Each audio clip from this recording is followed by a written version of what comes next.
Welcome to the Hall of Fame Late Shift. I'm your host, Jason Watkins. I have a special guest on this show tonight. My co-host from Hall of Fame College Football with Jason and the coach, Philip Roybal, celebrating those Notre Dame Fighting Irish, fighting their way into this one, Coach. Damn. Yeah, hell is a. Oh, sorry, lost my All right. voice a little tonight. It was a hell of a ball game, but I do want to start this off by saying one thing, Jason. To all the naysayers Mm. and to all the non-believers, Mm. fuck you. Notre Dame's going to the Natty. Well, there you go. It's out. It's out. All right. You've got a dirty horse mouth. What do you have? Got a dirty horse mouth there, Coach. You really do. Absolutely. Welcome into the show, everybody. Brandon Snake, Nathan Campbell, Adjust the Hat, Bishop Frank. Hey, and there's our guy, Kyle Dupuis. Rawhide, what's up, my man? Good to see you in here. Appreciate it. Appreciate everybody coming in. Who else we got? Chris. Ooh. Here we go. Yeah, we talked about that. They don't have very many wide receivers. On the other hand, Jaden Greathouse was huge. Greathouse came up big. Huge Big, for big, Notre Dame big. tonight. Texas kid, Austin Westlake. We watched a lot of him his last year in high school because of his proximity to Darian Holmes. And right. you know, I got to tell you, it made me kind of think about Darian a lot tonight because he would have been a hell of a roster spot for a lot of these football teams around there. I wish he was still after it, but we know what happened? Did he just decide not to play anywhere? After that, no. We'll talk about it a little bit more later. I think that there's still, with the way things are changing as far as he's got to want to do it, but I think with the way that things are changing in the rules and stuff like that for JUCO and everything else, your eligibility, they added a year of eligibility. That's just one for sure, and not even including your red shirt, man. They're going to let them stay in college football forever, looks like. So you never know. Well, you know, isn't there a deal now where they're talking about even giving everybody another year? Yeah, they just did. They just did. Did they do it? They approved that, I think, yesterday, day before, something like that. Okay. So you're telling me we might have Leonard Riley back another year?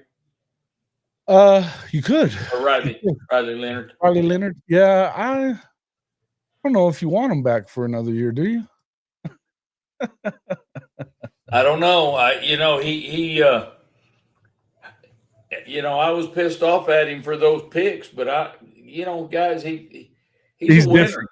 He is a winner. He is a winner, and he definitely delivered. I didn't love some of the play calls late like that. Oh, I didn't either. They should have rolled him out on that third down play or get it out of his hand fast. You got to do something there. Yeah.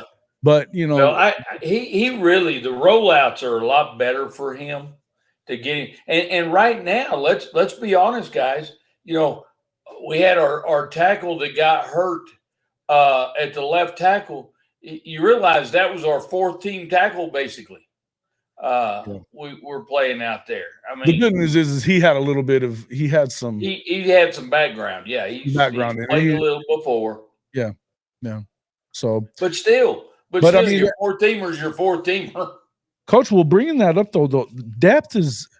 We talk about competitive depth all the time when we start talking about Oklahoma, but because that you got to have it. You got to have it, particularly now. I mean, you're going to be playing your 16th game in this national championship game next week. And again, shout out to Notre Dame and for them, because this was not their best game. This was not their best game in any way, shape, or form. I think that they came through and found a way. And I think that's a lot of what they kind of do anyway. You could tell, but a lot of the year they've had nobody pushed them too much. But the couple of times that they've been in those nail biters, they seem to come through and they seem to find that other gear. Well, one thing we had, excuse me, guys. One thing we had to do tonight that we haven't had to do in a long time is come from behind. Mm. And because that's not where we've been. We've always gotten up on people, and it's been a challenge for us, or it was a challenge tonight for us to come back. And I got to hand it to Penn State, and you know what? Penn State made a liar out of me because I conversed about them early on in the season on our podcast, and I didn't think they were very good. I thought they played a shitty schedule. I didn't think they were very good, and they surprised the hell out of me. They were really, really good. Mm-hmm. Yeah, but well, I tell you what, that tight end is a problem. He's phenomenal. Running the football, getting out of whether it's in the backfield or you put him out on. He's running deep routes and stuff like that. Yeah, he's running all kinds of routes. He kind of Swiss Army knife player. You can play him in a lot of positions. Let him, and you want the ball in his hand, really, more than anything else. So well, we had a great tight end a couple of years ago, Michael Mayer. And I got to tell you, this dude, I hadn't seen a tight end probably as good as Mayer in a long time. But this guy here, he's better. I have a hard time letting that roll off my lips, but he's better. Well, he kind of reminds you of George Kittle a lot. He does dirty work. He does. Yeah. He'll do anything. Yeah. He's got speed. He's got great hands, and he'll block. And he's a good player, man. Brock Bowers. I don't know. I think Bowers is a little bit different kind of tight end, But as far as talent's concerned, yeah. I think that I don't know that Brock's a little different. I think, but I think that you're seeing a lot of these guys that are super, super talented players that are starting to play that position. You know what I mean? It seems like it gets better all the time. Yeah. So I don't know, man. I got to tell you, Jason, though, tonight, I thought Notre Dame looked very lethargic in the first half. We couldn't get anything going. Yeah. And even the players, even watching our players, they look tired, didn't look like, they'd make a play and there wasn't any excitement out of them. And they were kind of walking around, and I was like, oh shit, this is it for us. And honestly, I felt like we were a done deal. My asshole was so tight you couldn't drive a 10-penny nail up there with a jackhammer. It was, I thought it was a done deal. Marcus, you've got a dirty, fourish mouth. That's what you have. And Marcus Freeman, though, he's done a great job, man. He does. Hey, and I wanted to get to that. I think he never really lost composure, and you don't ever see him losing composure. I saw him getting on a coach. I saw him getting on a coach to get his ass off the field. Aside from that, I think the only other time, what was it, right before the fourth quarter when the sideline reporter asked him something about them kind of making a comeback, not giving up, and he was like, "Well, that's who this is how we're built. That's who we are. That's who we are. Yeah." But I know whose ass he was getting on the sideline, don't you? Who? You know whose ass he was getting on? Denbrock. Was that Denbrock? That was Denbrock. Get your ass off it. Yeah, he was young, and I figured it could have been him, but I wasn't sure. But he was in the middle of somebody, but I didn't see who it was, and then it kind of flashed off of there, and I was like, "Huh, that's the most I've ever really seen him get pissy." But he just, it almost feels like the team has taken on that. We talk about the best football teams; they take on their coaches' personality. Yeah, and cool, calm, and collected, man, and believes in them. Yeah, believes in what they're doing. No, absolutely, and he has full confidence in those kids, and And like he tells them, we've been here before. Don't act like you hadn't been here because you've been here. Now do what you're supposed to do. Yeah. So Was this right? job. Most of the team had the flu this weekend? Hey, there was some flu running around, yes. Well, that could be a little reason for the lethargic start to the game, because they definitely didn't look like they had it. It was a little. No. I mean, we're sitting there watching. I'm going, "You guys gonna show up yet? Come on." And But again, I think the concerns we had. Jeremiah Love, he talked about not hurdling anybody in the game. He did it anyway. But that run for that touchdown to put them back ahead there in the fourth, after they just they went ahead again, then gave up another score. They'd win ahead. They had tied the game up, and then they gave up another score. And then he comes right back down there and just hammers it in there. He should have been down 3 times before he got to the end zone. What a stud. Hey, what wasn't that an incredible run? And and again, they didn't play him very much. I mean, it was sparingly that they played him. But he is and you know what? He said he wasn't going to hurdle anybody, and I'll be damned if he doesn't do it. That was the tallest dude they had on that defensive than the linebacker core. It was 41 for them, and he just went right over the top of it. Only got 2 yards, but I mean, what an athlete! I mean, he's just a great athlete. Yeah. Ohio State champ says no longer scared of Notre Dame. Well, I'll tell you something, bud. You're supposed to be harder as the further you get into this thing, and we just talked about there was some sickness going on and stuff, and they found a way to get. We've seen some of these teams have bad games in the playoff, even in the 14 playoff. You'll have a bad game, find a way to get through it, and that ain't the same team. You know what? I don't give a damn if you're not scared of them or not, because you know what? We got you right where we want you. You're not scared of us, and then we're going to pile drive your ass. If you get there. Exactly what I was going to say. Look, as much as I think that Ohio State should bulldoze Texas tomorrow,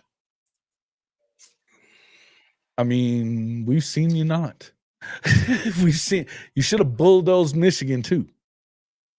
Exactly. Should have bulldozed Michigan too in the shoe. More fight in the game afterwards. More fight afterwards than that.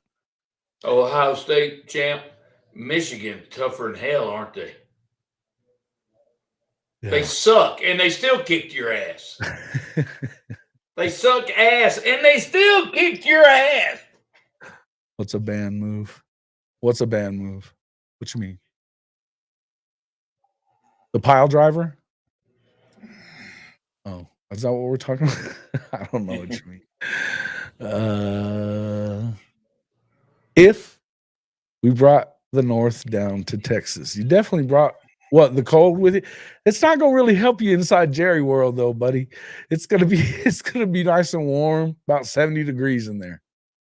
Yeah, so it'll be nice and warm. It's beautiful in there. But it'll be getting to the stadium will be the bitch of it. Getting to the stadium will be the bitch of it. Yeah, the pile driver. Absolutely. And I hope Texas loses too, because I don't want to play for the Natty. But anytime whenever they end up losing, they're going to lose one of these 2 games. I don't see them beating Ohio State. I'll just be honest with you. Unless Ohio State just really lays an egg, which they can. To be fair, they haven't put an entirety of the season together. I don't think that the loss to Oregon at Autzen Stadium by 1 point's a big deal. I don't have a problem. I mean, it is what it is. That's a tough place to go play. You lost by 1 point, then you turn around and beat the brakes off of them in the Rose Bowl. I mean, I don't have a huge problem with that. I don't understand what the deal is with Michigan. But that being said, honestly, you could even explain that one too, Coach. You know how it is in them rivalry games. Sometimes you lose. Oh, hell. Absolutely. Rivalry games, you never know. But, I think part of it is Ryan Day sucks. And, he gets his ass beat continuously. I mean, You guys are Michigan's bitch, is what y'all are. I mean, there's no other way to say it. That's exactly what y'all are. I mean, who would disagree with me on that except for Ohio State fans?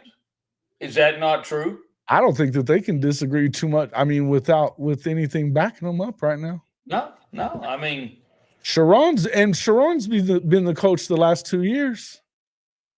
He was the assistant last year, and when Harbaugh was out because of the sign stealing bullshit, and still can't beat them. Yep. Jeez, that's a little embarrassing.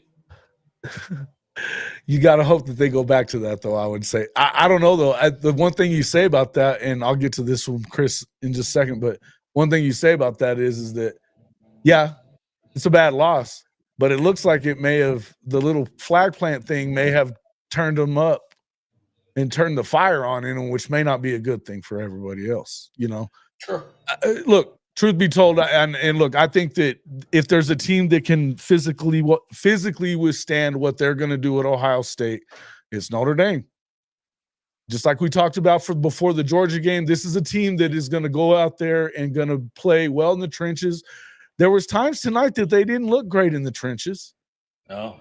You could tell that they were a little lethargic. But I'll tell you this: if they're well and ready to go next weekend, it's going to be a different story. And I think that'll be we know that they have had some issues on the offensive line at Ohio State. So your D line, if it can get back to, pushing, right, having a little more push than they did tonight, because it looked like they struggled, particularly with that outside zone run and some of the other stuff that they were doing. That was the other thing about with the offensive game plan I didn't understand is, Coach, they hit the outside zone early, and it worked early, and then they just don't go back to it. Jason, that's been every ball game this year.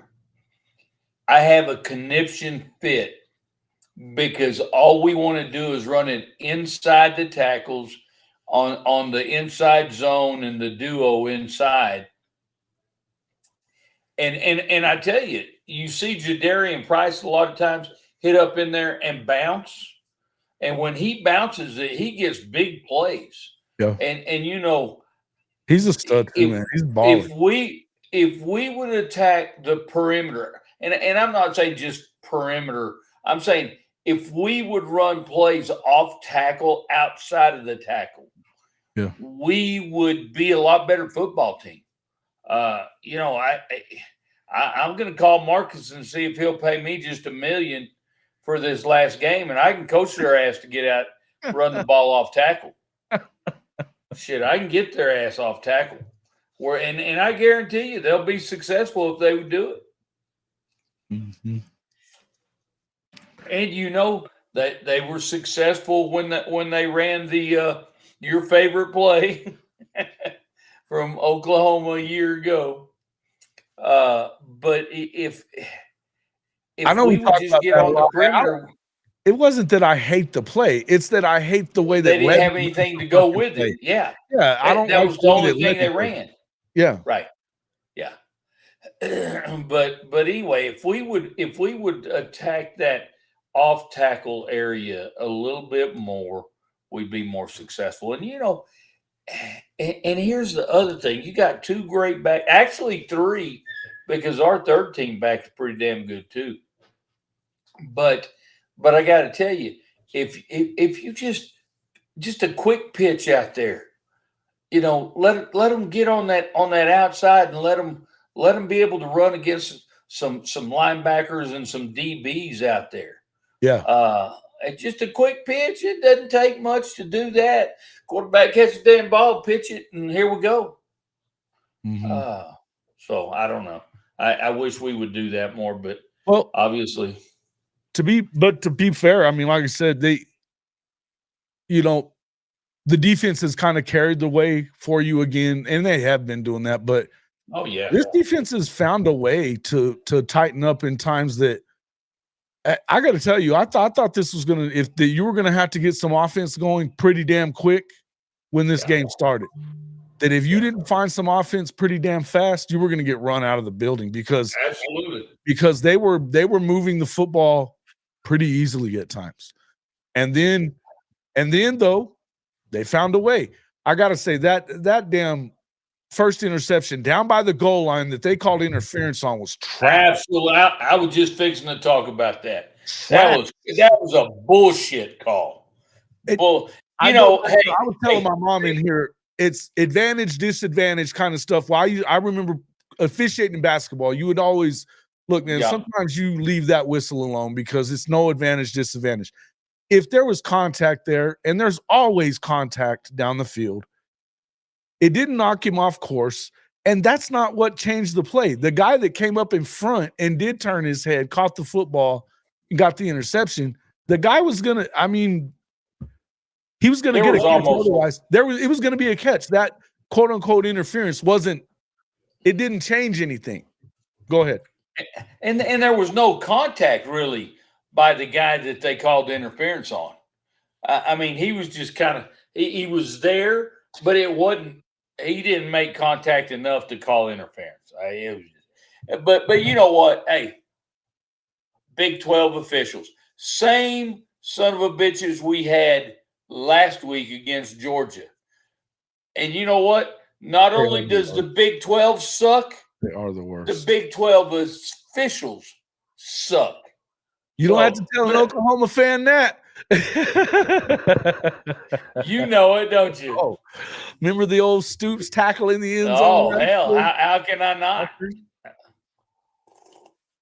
Still makes me sick. I know I used to give you – I'd give you a hard time about it, but hell, there was no doubt it was interference. But anyway. Hell, he still Big 12 officials. He was just out of bounds because he got tackled out of bounds. Yeah. Neilio, congrats. Thank you, brother. Coach. Appreciate the super chat there, Neilio. Appreciate that. All right. You're a good man. Notre Dame barely pressured the quarterback. Penn State was getting to Riley easily. If Notre Dame don't figure out how to rush QB for either Ohio State / Texas, is going to be a block. Yeah, it's easy to come in here and say that. You weren't expecting them to win today either, though. But here's the thing. We just talked about what was going on. We've talked about what's been going on with this football team. And look, tonight's the first time you haven't seen a lot of pressure to the quarterback in a while that I've watched them. I've seen every game. And with the, exception of week 2, they've been dominant on defense. It was an anomaly tonight. It was an anomaly tonight. Okay. So, will they have to play better next week? Will they have to play better next week? Duh. Yeah. But you know what? I think next week, there's only 2 teams left out of all of the college football 133. Teams. And guess what? Notre Dame's one of them. You know what? You can talk all this shit you want to about they didn't do this, they didn't do that. But where the hell is your team? Yeah. Well, it is what it is. Yeah. It is what it is. People are going to bitch and stuff. 2 of them. 2 are left. 2 are left. Is there going to be a live shoe after Ohio State beats Texas? Well, probably. What time is that game tomorrow? Same time? 5:30? 7? I don't know. Here, I'll look real quick. Okay. I think so. Let's look here. I think that's right. Texas and Ohio State. I tell you what, you're going to have to. That is at 5:30 Wait. Yeah, 5:30. Yeah, same time. 7:30 Eastern. Yeah, same time. How about that grad kicker just passing through to give a thumbs up, and I'm passing out. Thanks, Ryman Lemon. Appreciate you. Hey, man, that kicker. Ryman Lemon. The kicker's he did his damn thing the last few weeks, man. Yeah, they were the worst kicking team in the country until with him hurt. Yeah, when he was hurt, he wasn't very good. But shout out to you, Shotty, again. Our kicker won the ball game. So that's for the Georgia Bulldog fans. And my boy Shotty. Coos from Coos. Coos is on. I hadn't seen Coos in a long time. It's been a while. What's up there, Coos? Welcome in. You want to pop in for a second? You're welcome to. We'd love to have you. Come on, Coos. But yeah, I tell you, I don't know, man. So I want to talk a little bit about like what we're seeing out of this playoff. You know, it's been. I hated the seeding. I still think the seeding was trash. But in the end, I think we're getting some games that are, you know, I think they got what they were looking for in the Final Four, which is brands. You know what I mean? Aside from I think they would have liked to have seen Georgia get there also. But I would say that I think that they're definitely happy that Texas is in the mix. Yeah. They're definitely happy Texas is in the mix. But I still think, I don't know, man. I feel like this is going to be, they're going to make some adjustments here. And for the people that thought it was going to make college football less intriguing, I don't buy it. The games during the season, they should have, if they would have, I mean, I think that they ended up meaning a hell of a lot. Now, in the end, some of the games that should have been a little more didn't, but there were a lot of games that mattered towards the end of the season before you got to conference championship week, Coach. And so I think that they got what they wanted out of that. I think that you've turned this into every other sport in the world plays a tournament style thing at the end of it that's longer than just 2 games. I'm glad that they finally have done it with college football as well. I'm glad that they have. Yeah. You know? I agree with you. I mean, I get what you're saying. Go ahead. Hey, Chris E., Penn State was the better team tonight. Have you checked the score? That's always that. You must have had your damn TV on pause. Unpause that motherfucker. Because you know what? Notre Dame wins. So the best team, obviously. You know what, guys? In a nice way, fuck y'all. We don't give a shit. That's my man, Jason Watkins. Tell him, Jason. Yeah. The rest cheated a Big 12 to get Texas to the Final Four, trying to make the SEC look good. Well, whatever. They screwed. They Big 12 refs definitely were trying to screw Texas and Oklahoma last year, but that's what I was talking about. I wasn't saying anything about today. And as far as last week in the game against Arizona State, I agree that was definitely targeting. I don't know how you don't call it targeting, but here we are. Here we are. But I know one thing. Arizona State could have won that anyway by not giving up 4th and 13, by making a damn field goal. They had opportunities. Yep. Is Coach ready for the Indy Exodus next week? Win or lose, the portal will be open for 5 days for your players to leave. Hey, Stevie G, you know what, though? We didn't have anybody leave yet, had we? Nobody's left yet. Unlike most, probably over 90-something% of the colleges playing football today. Nobody's left. So what does that tell you about the culture at Notre Dame? So, you know what? I don't give a shit what you think about that. Look, I think that that's something to be said for that. You guys can say all you want about, and I know it's so easy to hate on Notre Dame. Don't love them. I love it. They don't love them because you don't play in a conference. Pisses everybody off. Arrogance. They haven't won anything since the 80s. Blah, blah, blah, blah, blah, blah, blah. They're still here, guys. All these other teams that we're talking about and that you expected to beat them, like Georgia last week, and like some of you folks that, where's old Orca at? Is he in here? Because he kept saying that they were going to dog. Yeah, Purple Orca. Yeah, he was talking a whole lot of shit. A whole lot of shit. But you know what? And he was on here earlier. Was he? Yeah, Purple Orca. He was talking a whole lot of shit. Last week he was. You know what? Sure. But you know what the Irish did to you, Purple Orca? Purple they bitch slapped you. Fan, but... They bitch slapped you. Yeah. Well, it is what it is. The roster limits are going to hit everybody. I know what you're talking about, Stephen G. He doesn't give a shit about that right now. They're about to go play in the Natty. Would you be talking about that next week?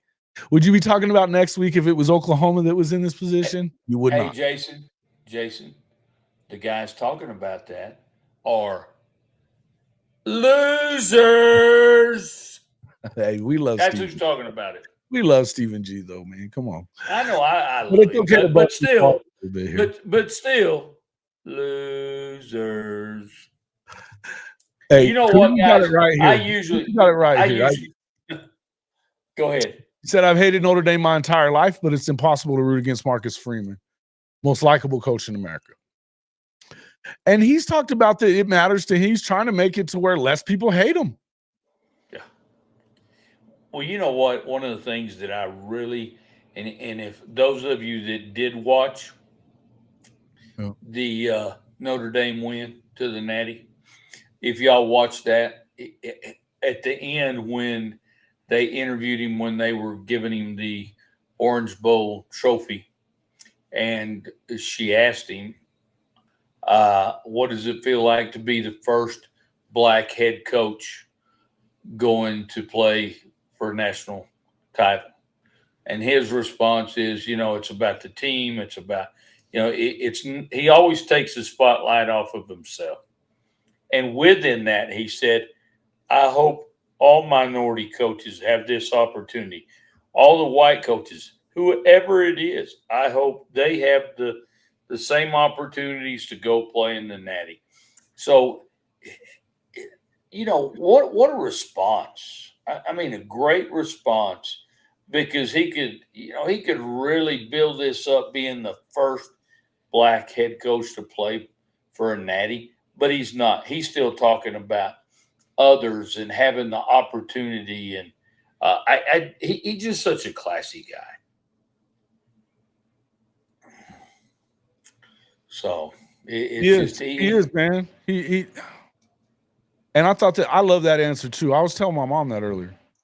I was like, that was a good answer, because I can see, he doesn't want to take you don't want to take the shine off of your football team and make it about you, and that's who he is. That's who he is right there. So I love that part. I love that part, and and even at a time that I think that it would have been okay. I think that it does matter that he is the first African American coach to make it to the national championship game. I think it matters. Right. But I think that you can handle it a certain way, and I think that's what he did. Yeah. He's a class guy, man. He's a class guy. I don't care what first you come along in. A first is an incredible deal. I don't care what it is. Sure. But you're right. He's a class act and great response. And again, guys, he is about, he's about team. He truly is. Mm-hmm. And you mentioned it earlier, Jason. His players and his team have taken on that personality. They're pretty calm under pressure, man. Pretty calm under pressure. They are. So it's just, I'm just excited. And I know I'm messing with a lot of you guys right now, talking a lot of shit because I can. But I'm just, honestly, guys, I'm as a Notre Dame fan, I'm ecstatic that we have the opportunity to play for a national championship, especially after week 2 when we got beat, by a MAC team, and here we are going to the national title game, because I'm not sure how many teams could have taken that, because they had to win every week, and because if they would have gotten a second loss, they wouldn't have gotten into the final 12. And so I'm super excited about that. But again, I know I'm joking with a lot of you guys, but I am happy for my team, and I'll just leave it at that. And that's shit, man. Gush all you want to. I mean, I'm gonna tell you what. When Oklahoma gets deep, one of the next couple of years, it ain't gonna be pretty. Why is Freeman succeeding where BK failed? Good question. Easy answer. BK is about BK. BK never embraced Notre Dame and their philosophy at Notre Dame. how that organization is run. And, one of the things, and it's a Catholic school. One of the things BK would do is he wouldn't even, one of the traditions there is before games that morning they go to mass. And BK stopped that. First thing that Marcus did was bring that back, and he embraced all the things that people found as negatives about Notre Dame. He's turned them into positive. He embraced them, then he's turned them into positives, and that's the difference in those two. Well, and I think the difference, if you just look at the outside, forget the personality difference. We know there's a shit ton of that, but I just as an outsider looking at it, he's changed the depth. It's not that they weren't good enough at times to compete, but you didn't have waves of dudes that are better than them anymore. They've got a lot of injuries. They sustained more of them today. Yeah, 2 more today. 2 more big ones. I mean, in the offensive line. And guys, I'm telling you, he's able to do those things that Kelly was always talking about, the fishing in a different pond or shopping on a different grocery aisle. And he's out getting, and now obviously you can spread it. I think it's fair to say that yes, NIL has spread things, the portal has spread things out thinner everywhere. That's true. But sure. But to be able to withstand the amount of injuries that they have, particularly on the offensive line, and still be good there, it tells you a lot of it. It tells you a lot about him. Well, who gives a shit about South Carolina and Illinois? Chrissy, bro, you're gonna have to come in with better than that. I expect better than that from you. You're talking about Illinois beating South Carolina. Nobody gives a shit about Who gives a shit? Nobody gives a shit about Beamer. Stop acting like that. Stop acting like that shit matters. And Jimbo, no. And Jimbo, Notre Dame still has faced a legit quarterback in the playoffs. Well, you know what? If you're that damn legit, how come you're not this far, this deep? That shit so far. Yeah. How come you're not this deep if you have legit quarterbacks? Yeah. Yeah. Look, you can make all the excuses. The haters are gonna hate. Just expect that part. But bottom line is Penn State didn't win it either.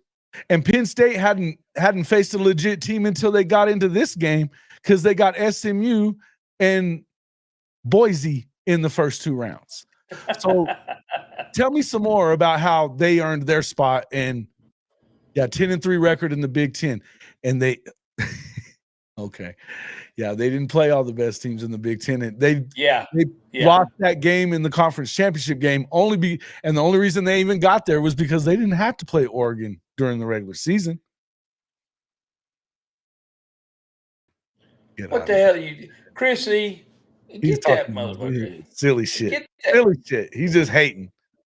You're a goofy son of a bitch. Whoa. I was not advocating for South Carolina. Go back and watch as many shows as you want. I'll say it again for you. South Carolina, you still didn't belong.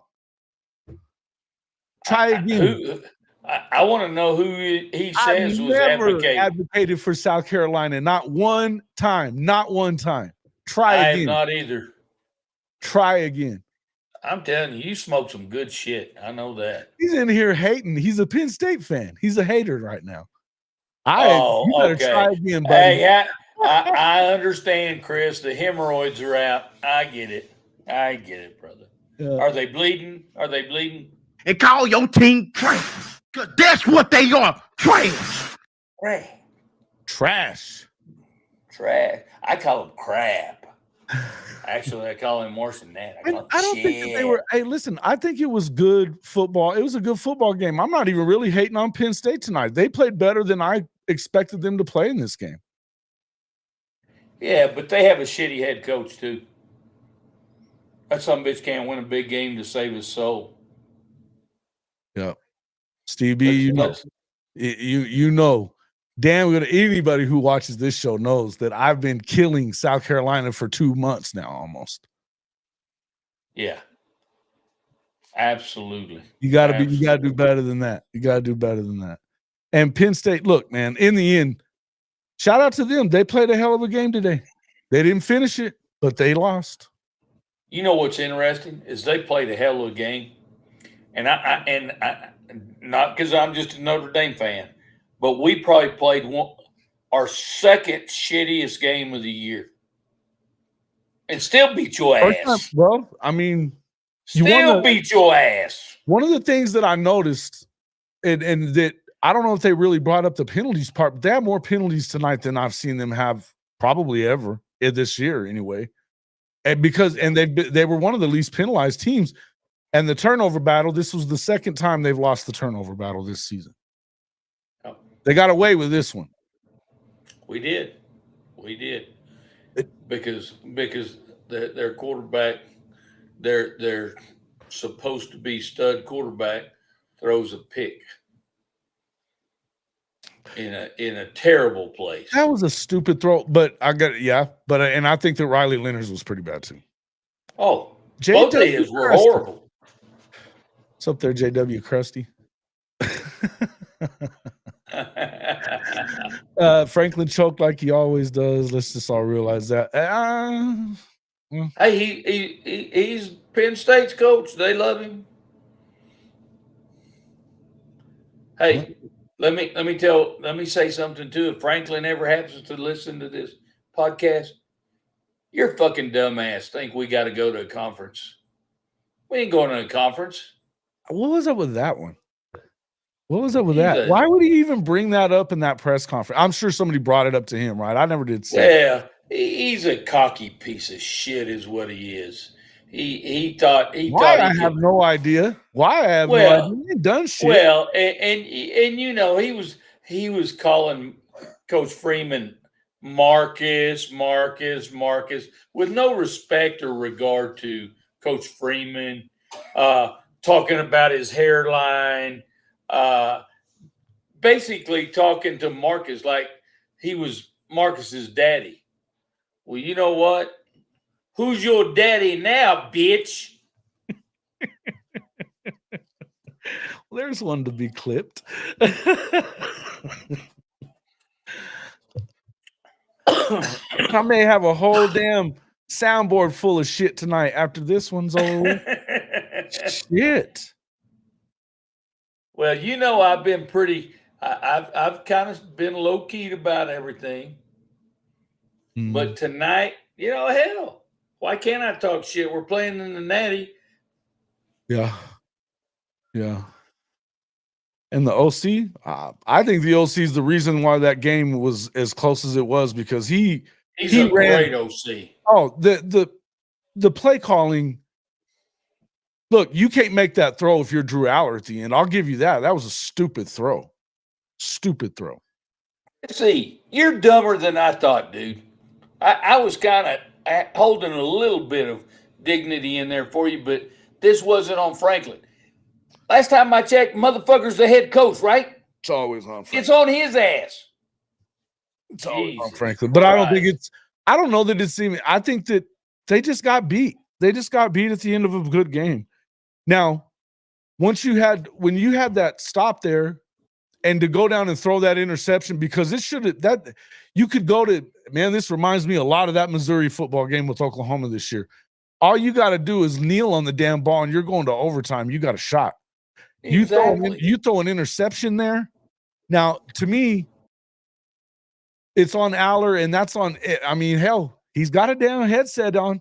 Why is he saying, no, run the fucking football? Run the football. You know? Greg, here's my response, Greg. See if I can get it on here. He's drinking it up. I know. A little Bud Light Chelada. You know what? We might even bring in Bud Light as a sponsor. We could. Bud Light, baby. We got the colors on there tonight, so we could. Right. We did. Good question, though. I'm with you, Neilio. Let them hate. But I do got it. You know, Neilio, I got to talk a little shit. I get tired of taking all the bullets. So guess what now? I got the damn machine gun out now. I'm You firing think at their ass. the SEC split from the NCAA that Notre Dame would join them? I think they're part of the No. team already. Yeah, they're already part No. of it.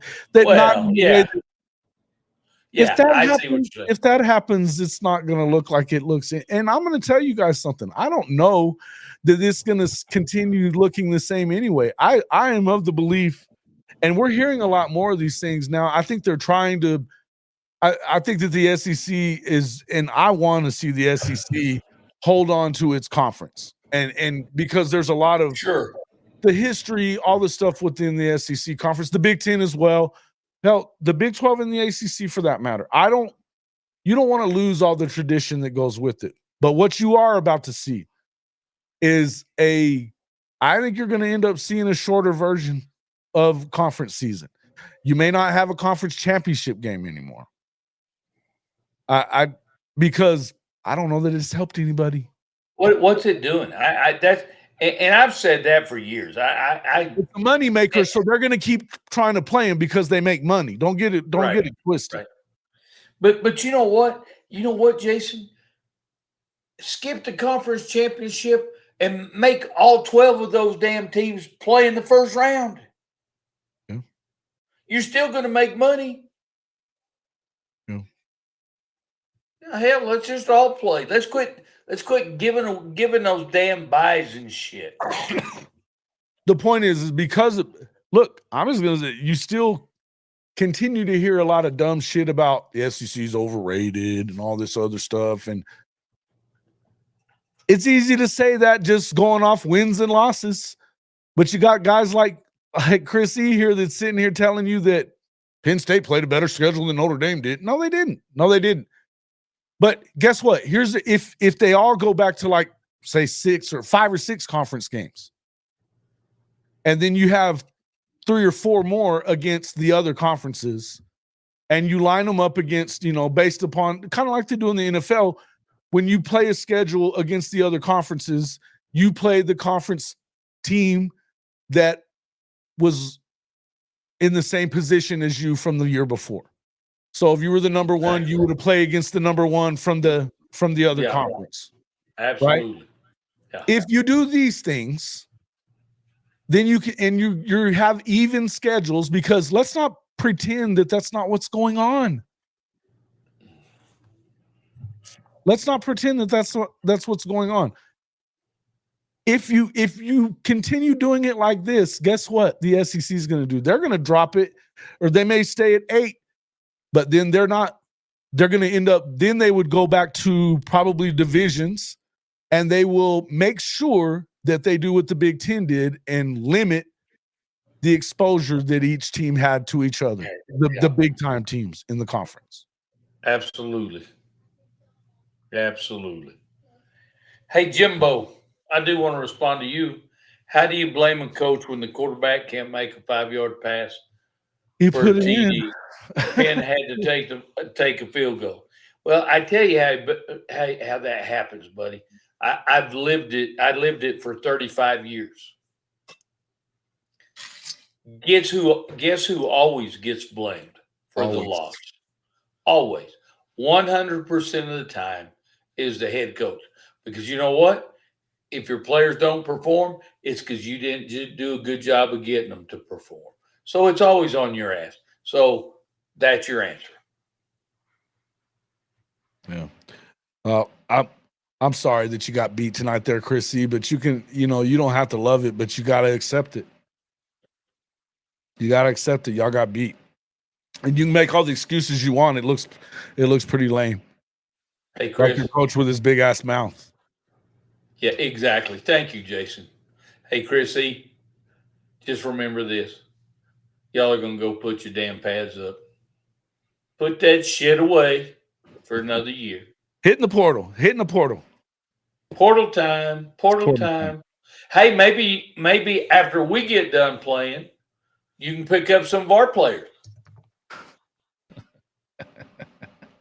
The ones that ain't playing. Maybe you can pick up Angeli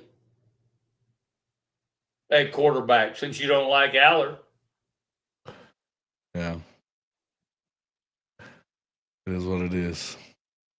I'm with you. Here we go. Jason, I'm going to take a couple minutes. You gonna take a couple minutes? All right.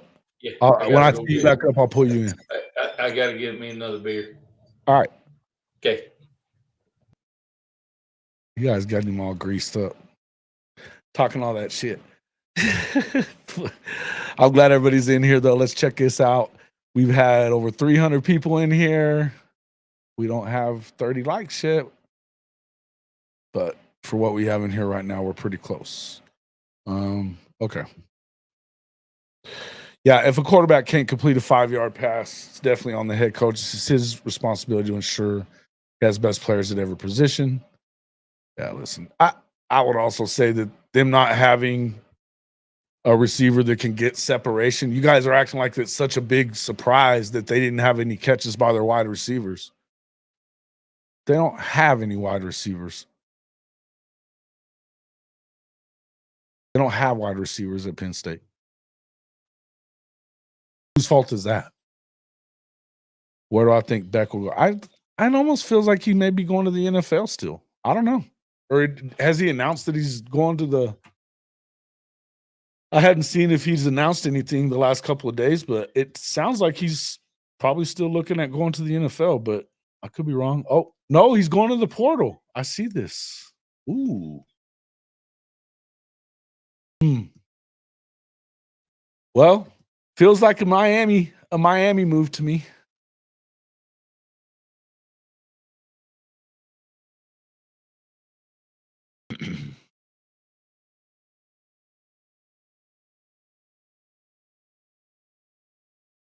I don't know.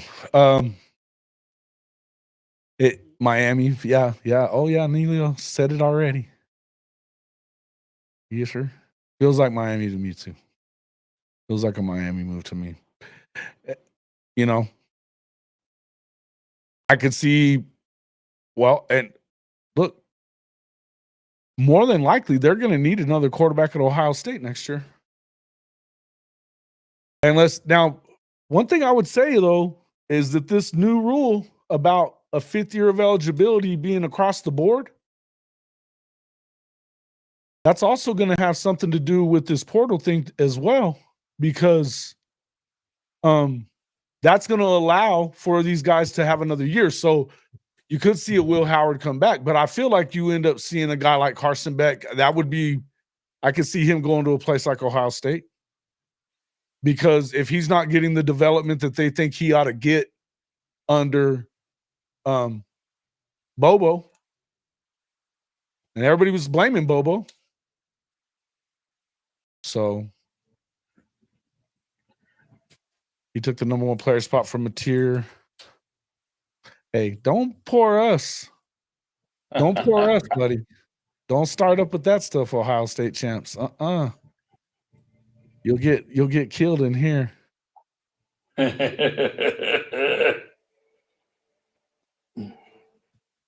Oh, you would still rather have Mateer. Who knows if Beck elbow would be ready for? I would much rather have John Mateer than we. Hey, look, before the elbow problem with Beck, he had some turnover problems in games too. And yeah, I mean, he hasn't had a season like Mateer had yet. Now, don't get me wrong. I know he was in the Mountain West, so we got to see it at Oklahoma. But I like where we are with this quarterback situation. I could give a shit. You're in a great place. Yeah. You know what? It may end up, you saw it and seen it and said it the other day there, Ohio State champs, that we may end up with your defensive coordinator. And we got a new offensive coordinator and a stud quarterback and some players that can go and play a little bit of offense. The defense is going to be fine. Even if whoever comes in at coordinator, it doesn't matter who it is. I said this before, Norman could go be defensive coordinator and they'll be fine.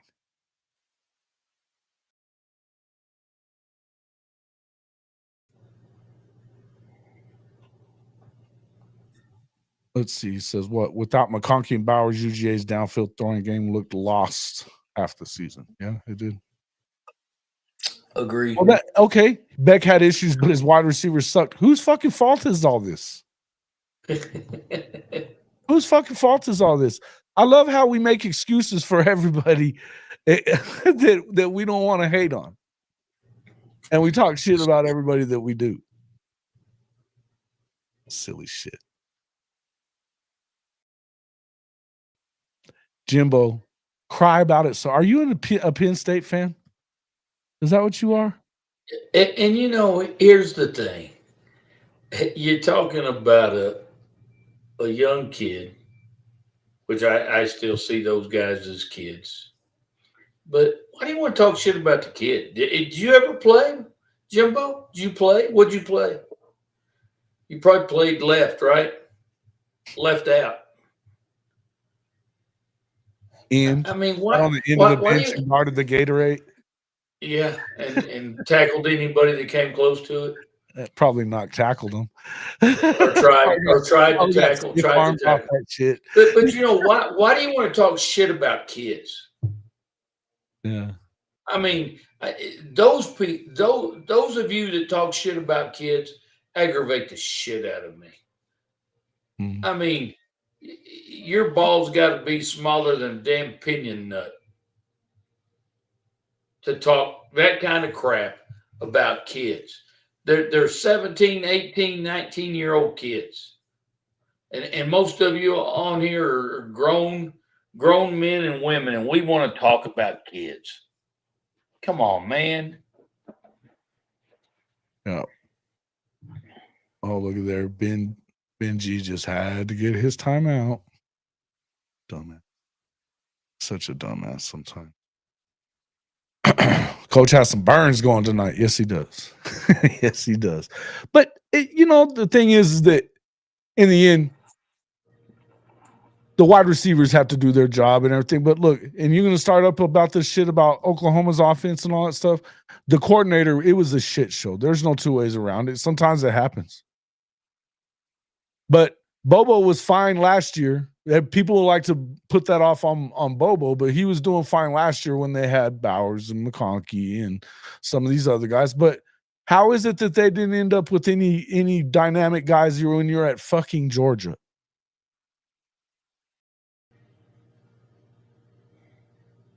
It wouldn't because he'd never. That's silly talk. I'm not. You're having rhetoric here because we both know that that's the last dude that they're bringing in at OU. The last dude. And the point is, look, unless it's a guy like, unless it's like somebody like Ohio State's DC, the guy from Minnesota who I really like, I just always forget his name. But he's done a good job. Jim Leonard, somebody like that. It's not really going to be them running the defense. And Alex Grinch would fall into that category. He wouldn't be running shit. Not that he would ever be hired by Brent Venables. Ever. Yeah. Thanks, Greg Ray, for coming in. Appreciate you. Dupees, Kyle, you talking to me on this deal? Come at me. He's talking. I think he's talking more shit in favor of Notre Dame tonight. I was wondering. What I'm coming at is the people that attack kids. That's what I'm attacking. Everyone was saying he is the next Josh Allen until this game exposed him. I didn't hear all this rhetoric. I don't know what the hell you're talking about. What have you been? Who's saying this? Who said that? Penn State creators? Because I'm not. I didn't hear all that silly shit. And if you say something like Mel Kiper don't know shit. 2 years ago, he only got one selection out of the first round, correct, Coach? One. Mel Kiper. Yeah, Mel Kiper. I remember him way back when I was coaching when he was kind of getting going. Yeah, he still hadn't improved. I give him lots of props, man. The dude made a shit ton of money for knowing nothing. Yeah, no, he did. You're right. Twitter and ESPN. Well, that's okay. That makes it real.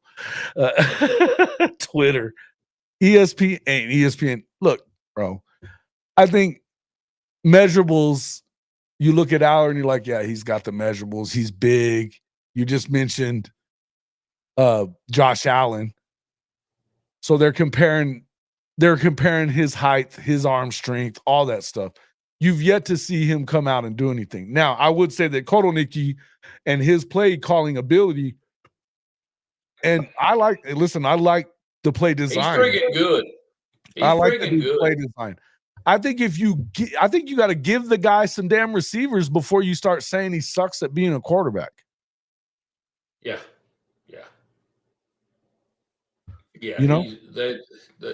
You know, just like somebody said earlier, they didn't complete a pass to wideout the whole game, and it's not. No. It was a couple of things. Number one, Notre Dame's pretty good back there, and number two, their receivers suck. I mean, as a whole, not any one specific, but as a whole, they're just not very good. No, they're not dynamic. They're, you've got a bunch of 2s and 3s all over the field instead of number one guys. And it's Penn State. It doesn't matter. It doesn't make sense why that's the case.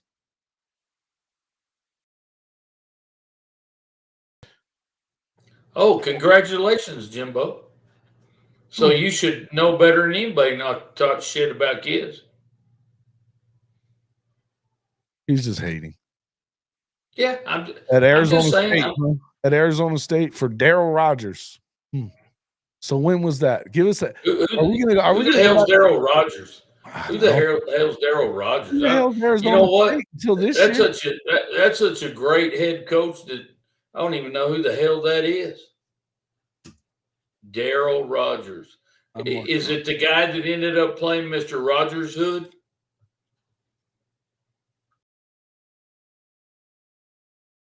I don't know who the hell. I'm gonna have to. Whoa! Oh, that can't be him. 19, man. Okay, so this is the second week in a row that we're talking about 1970s coaches again. Good grief. Okay. Good for you, man. It's not that doesn't make the game the same as it used to be. You can't deny that Penn State's O-line gave him all day and he still overthrew or underthrew or what? I mean. No, I would agree. I think that he has to overthrow them and hope that they're going to go get to it because they don't get any separation. I think there's other things. And look, I'm not telling you that I think the guy's great. I'm not telling you I think he is. I don't believe that he's the first. I don't think he would be the first guy taken after, before, during this game. It was never going to happen. Shedeur is the best quarterback in the for the draft. Cam right up there with him. It would not be Aller. No way. And if it was, then that GM is a dickhead who would get fired soon. So very soon. It was coming. You know what I mean? It's just silly talk. Daryl, your other brother, Daryl. I like that. Your other brother, Daryl. I like it. Oh, I love it. Pretty successful coach in the 80s. Okay. See, Neilio would know. He may know less. Neilio may know less stupid information that nobody gives a damn about than anybody but me when it comes to like old stats and shit like that. I remember him being now a little bit, but I didn't really start watching it till 85. So still a little after, Hey, Jimbo, you played tight end? Did you ever drop a pass? Never. I'm sure he never did. It happens. It happens. And that's the complaining. these kids are one step of pro ball with hundreds of thousands invested. So the NFL guys make mistakes too, do they not? Last time I checked. And they make more. I love how we're counting Oklahoma fans do this all the time, counting the university's money for them, deciding who's worth what and shit. I hate that. I listen. Don't come in here with that one because that'll get me on you. And I'll just say this: if you have a problem with players getting paid, then I don't really have much to say to you. I have very little to say because universities are always getting paid. Coaches get paid their shit tons to blow it. Hey, so I got a question from my man Jimbo. So are you talking about the same Coach Rogers that was the head coach of the Detroit Lions too?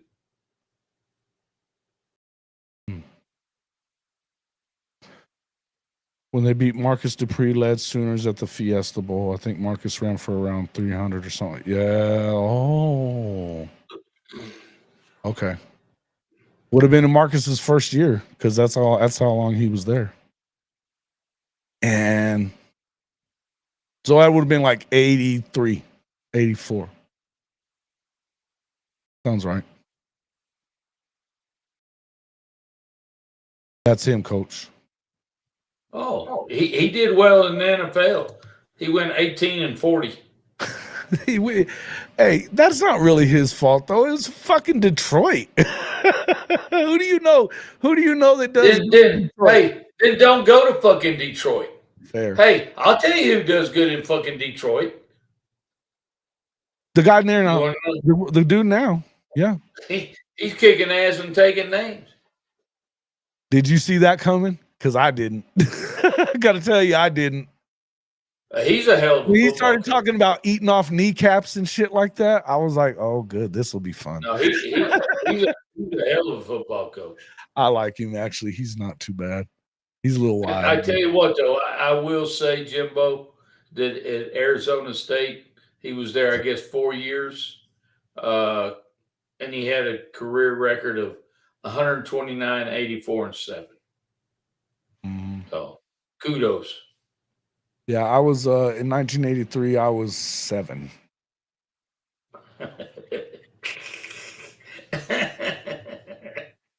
You guys got to let them play. You got to let them get paid, and you got to let them have what they get. And you know why? Because it's been a lot of years that they've been getting screwed. And if you have a problem with the way things are, and the money continues to go up, and everybody else continues to get richer, don't count their damn money for them. The university doesn't need your help. They're already fucking people over plenty without your help, fans. Have been for years.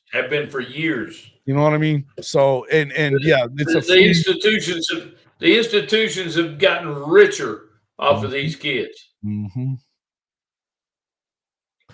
Yeah. Kyle, you're funny. That is funny. Even in the nutsack yet. I love it. Yeah, Neilio. That was Spencer Tillman, Steve Sewell, Pat Collins in the backfield. Mm-hmm. And then after that, then it was obviously you had the championship season in '85. Love that. That was the year that I really became a diehard Oklahoma fan with Pops. I was old enough to start paying real attention to it and love me some Jamel. Love Jamel Holloway. Hell yeah. Jamel Holloway was a bad dude, man. He was a bad dude. I was a little dude too, man. Curious, what makes this Notre Dame team special and why are they going to win it all? No, I don't care. I'm not sorry about it. We're supposed to be talking about this game. What's special about them? I mean, why are they going to win? I think that the reason that they can win it, and I'll let Coach answer this in a second. I think, first off, there's something to be said for believing you can under no uncertain circumstances, even if you're not playing your best, because I don't think they played their best today. No, I don't think they were even played trying to their close. work. No, we ain't close. No. Well, and I tell you what, I agree with you. I kind of feel like they're destined to win it. But if you go back and you talk about why they have an opportunity to play in the national championship, all arrows point to Marcus Freeman because of what he's done in the last 3 years as the head coach there. He's created it, and even one of his players talked about culture is what's got us here, and the culture it's a family oriented culture. Yeah. And I'm going to tell you this. I don't know if y'all saw this story about Coach Biaggi. He's our special teams coach, and it's things like this that are really incredible and show you who Marcus Freeman is and the type of leader he is. So Notre Dame's fixing to play, obviously, in the Orange Bowl. Coach Biaggi is the special teams coordinator. His wife has twins, and she's in the hospital. They're on the practice field, and he gets the phone call. And Coach Freeman says, "Get out of here. Go on." He says, "Let me finish practice." He said, "No, you go be with your wife and your two twins, your two children." Well, he does that. And then there's a second piece to that. So his dad has cancer and is dying of cancer. And so Coach Freeman again sends him to be with his dad. His dad gives him his Notre Dame letter jacket that when he played, and then his wife ends up going back to the hospital. So all this is going on, but Coach Freeman, knowing how important this Orange Bowl game was and how important special teams was, it was more important for him to send his special teams coach to be with his wife, his children, and then again to his father to spend time with him. And actually, after they beat Georgia, his father passed away right after the Georgia game.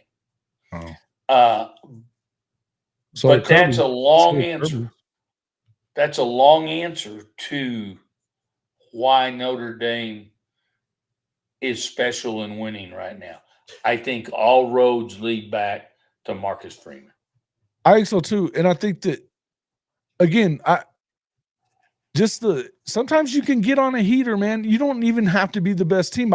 Now we remember that I've been telling you guys for 2 years that the physicality that they play with, and if they could just add some offense, that they were going to be a pain in the ass to deal with. Their offense isn't even what we think it should be right now. They didn't run the ball the last 2 games as well as they have the rest of the year. But they showed you in spurts how good they are running the ball. And where Riley Leonard isn't the best he's not a pure passer by any stretch, but he can hurt you with his legs. And if you put him in the right positions, he's going to throw it well. The bottom line is none of that may matter. It may just be that they do have a good culture in that locker room, a great culture in the locker room, and they believe in each other, and they've got a roll going. They're on a roll. Yeah. And when you can run the ball and you play good defense and you're physical, that covers up a lot of what ails you. You know what's really interesting, Jason, and I can't remember which coaches it is exactly, but there's like 3 Notre Dame head football coaches in past history that all won the national championship in their 3rd season. Neely will probably know that. But in their 3rd season. So it's almost like this is falling into place. New Rockney and New was one of them. And then wasn't one of them Divine? Yeah. And I think there's one more. Did Lou do it? No, he wasn't that young, was he? Oh, you know what? I think it was in his third season. So I think those are the three. Yeah. Yep. 4-0 gets a bit. Well, look, I think Ohio State could lose, but I Era Parsegian and Lou. Era. There you go. See, I knew Neilio. Neilio, He's all over it, brother. He's got more information stuffed in there than I do, and that's a lot. Yep. And you're fucking showing me up and shit, Neilio. Fuck. I love it. Good job, Neilio. Can't wait to be talking about Texas culture tomorrow.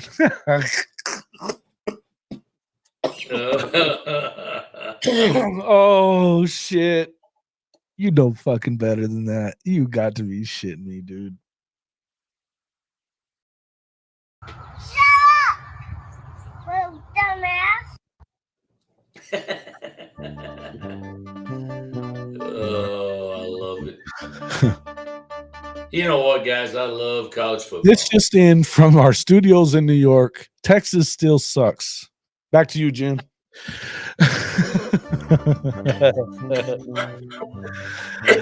Oh shit. That's What a funny. joke that one was. My lord. My wife hates my sports knowledge or meaningless crap. I've said this a lot about myself that they'll be like, how do you remember that? I don't know. It means nothing unless, we're in this setting. It means nothing. But it is, I got to tell you. It's just in for Bud Light. Back to you, Jason. Back to you, Jason. Angie. The culture in fucking Texas. That guy's funny. And call your team trash. Because that's what they are. Trash. They're terrible. But, get that little... Sure, Notre Dame beat us, but we still had to play a conference championship game. What? Did he just say that? And who gives a shit? Did he just now say that? Oh, Lord.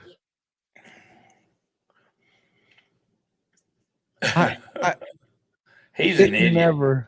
It never ceases to amaze me that guy. He's a. They had to play a conference game, but did they win it? No, they didn't win that either. And guess what? Nobody could. Oregon didn't stop the run for shit that day. No, they didn't. For shit. That's wild. That's freaking hilarious. Press conferences, man. Damn it. Let's see. I love it how people worry about so much about Notre Dame being in the damn conference. I love it. It's friggin' hilarious. Oh, he didn't say it. Okay. You're just bullshit. You know what? You know what? Penn State. How long Penn State was independent for a long time? They were. That's what, when you said that to me last night, that was the first time I was like, wait, weren't they like just independent like 15, 20 years ago or something like that? I mean, it wasn't that long ago. Maybe. But you know why they're not, Jason? You know why they're not, right? And you said it last night. They couldn't handle it. They couldn't do it. They weren't going to be able to withstand. Come on, man. Financially, they couldn't handle it. That's the difference. BYU was able to sustain what they were doing, but they were still not ready to be in a conference because of it. Right? But I would just say, but there's few programs that are like Notre Dame and BYU where, you've got a lot of people from just the religion, and Catholicism is a huge.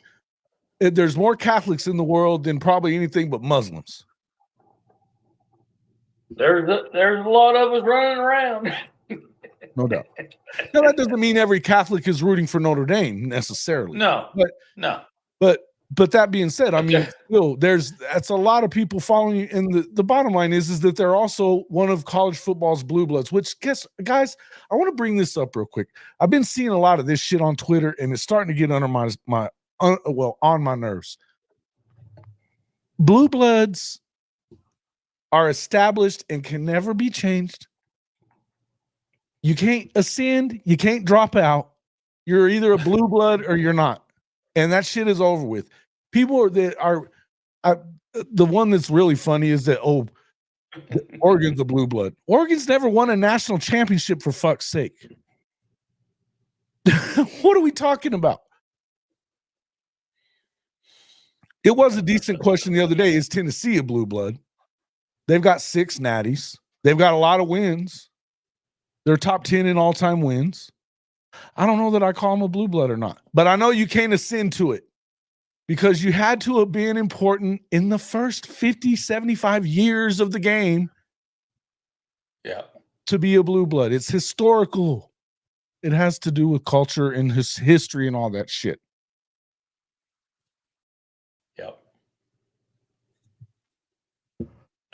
We only have 11 now. Texas, I don't know that Texas could. I guess they probably could.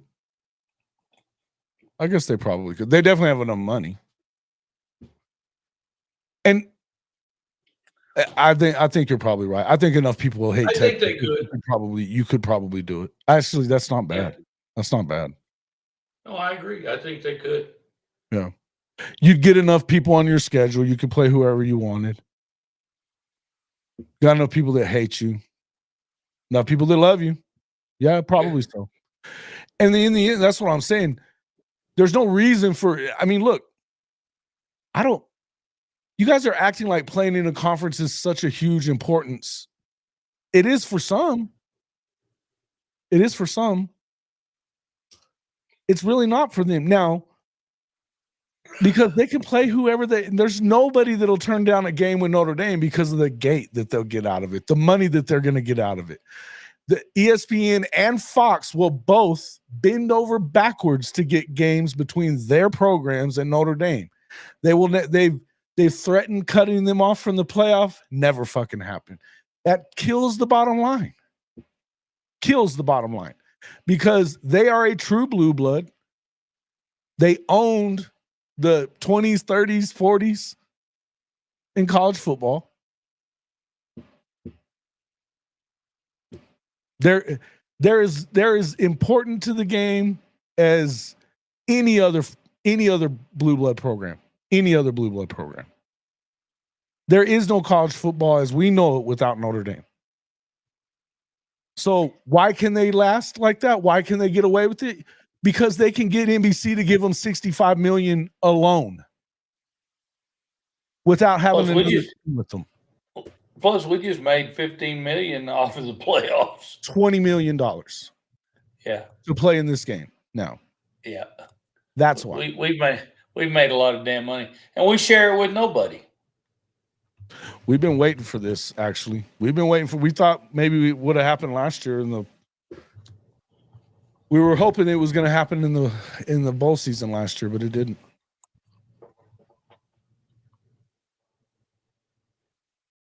Maybe, yeah.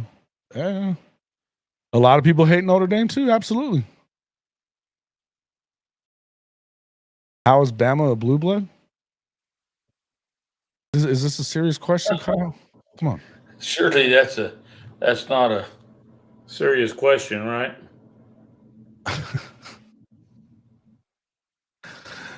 I mean, it's like asking, is Ohio State hasn't won shit in a while. They're blue blood. They're blue blood. Michigan's a blue blood. They finally won one first time that wasn't shared in 50 years. They're blue blood too. SC. Yeah, I know. I knew that was going. You hate them fuckers too.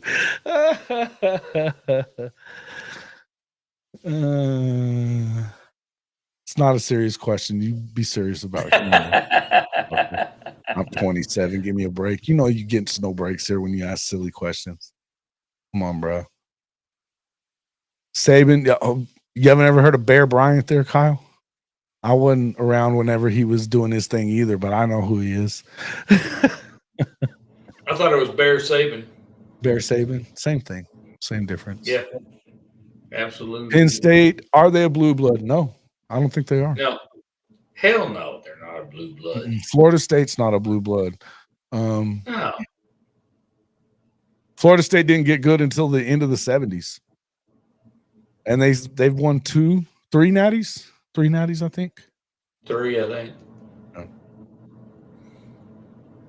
There's only one reason they won, and Texas is a blue blood, but oh yeah, they are, but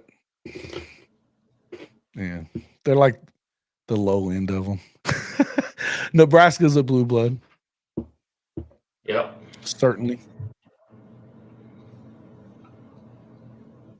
Alabama's damn sure a blue blood. Is Auburn a blue blood, folks? What's that? Is Auburn a blue blood? No. No? I don't think so. Okay. Do you? I think they're on the edge. They're on the edge, yeah, on the cusp. But at the end of the day, I would say no. I think they're borderline, but at the end of the day, I'd say no. There's no revoking blue blood status, dude. Just like there's no getting it now.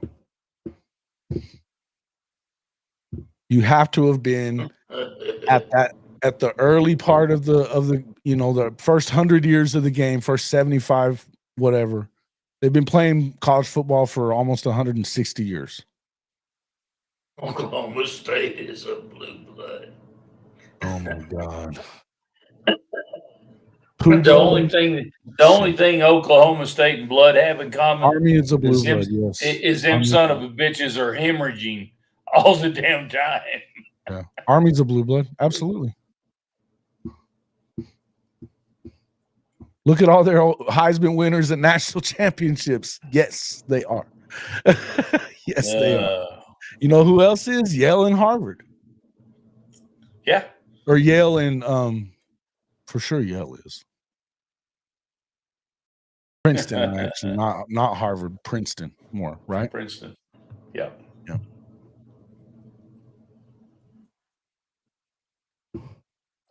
Right. And that's what I'm saying. If these are not, it's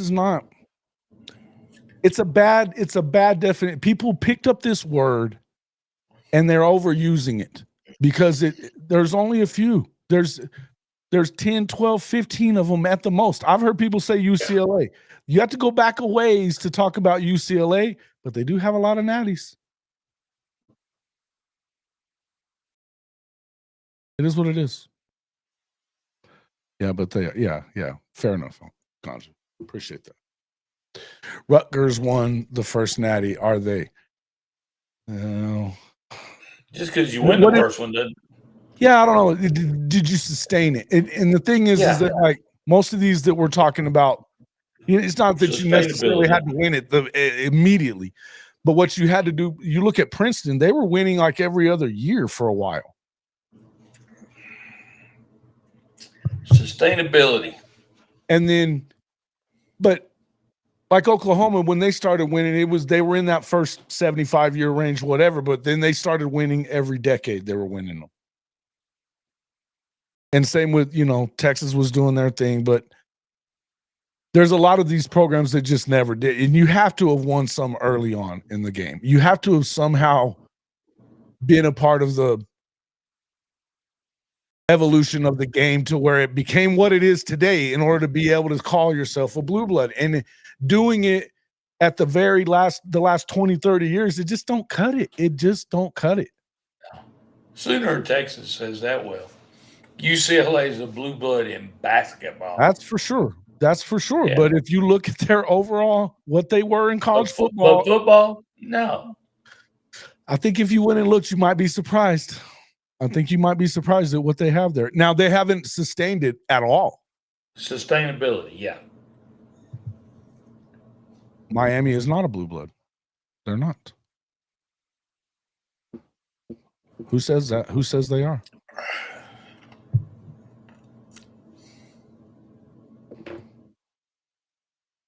They're not. That's an easy answer. Stevie G. Not Great good. answer, Stevie G. What do you say? It's softball next season. You ready to talk trash? Oh no. Here one. He's talking about Alabama, Michigan. There you go. Nebraska, Notre Dame, Ohio State, Oklahoma, Texas, and USC. 8 schools, 54% of all national champions. That's one way to go.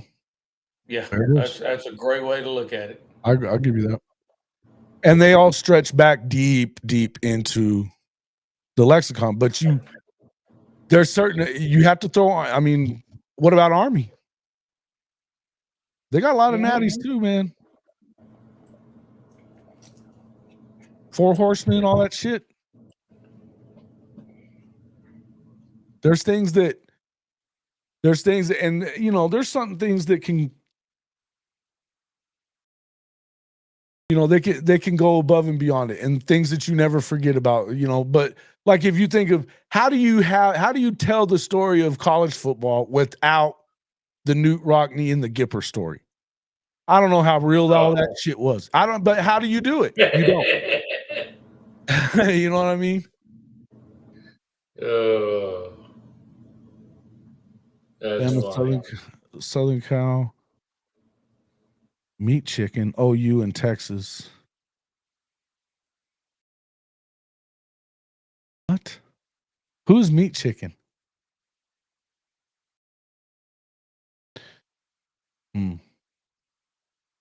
You gotta have Michigan, Meat Chicken. Okay, I got you. That's funny. That's pretty good stuff. Was 4 Horsemen you guys or Army? I thought it was Army. Okay. Notre Dame, baby. Who was it that? The Irish. I was trying to remember the story about the Army guys that were really good, or they were always good. I know that. I know that Oklahoma State tries to claim an Army natty from 1945, 100 years later. Fuckers. Yeah. And it may be another 100 years before they ever win another one. Oh, yeah. Oh, Oklahoma State? Fuck out. They ain't winning shit. They are officially the farm team of Oklahoma. The world may come to an end before that happens. Just look at this week. They are officially OU's minor league team. Pipeline. The Pipeline School. I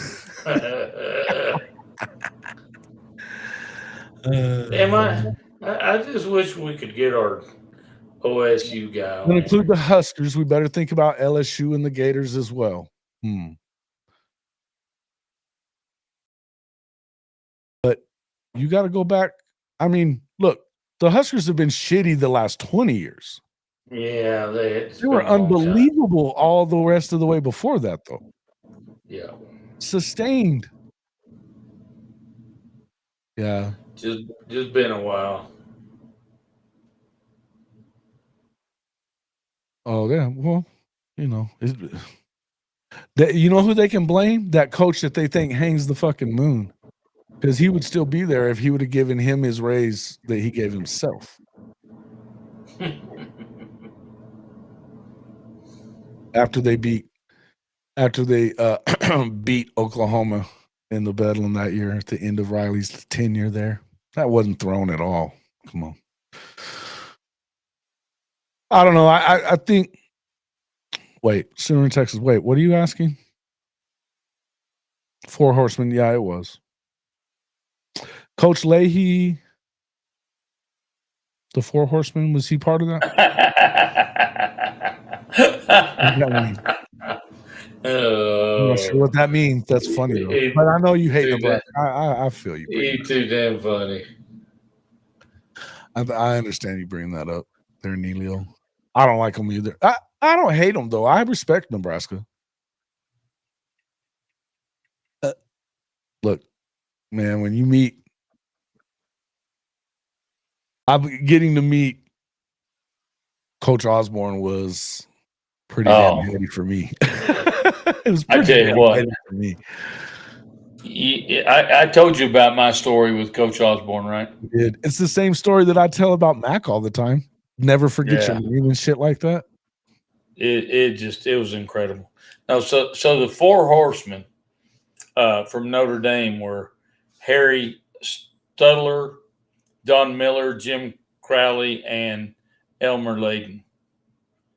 They were the backfield in 1924. Mm-hmm. That was the four horsemen. Long before my time and yours. Yeah, long before my time, baby. How do we feel about all four teams in the Final Four not being conference champions? I don't care. I think that they set it up for you to not.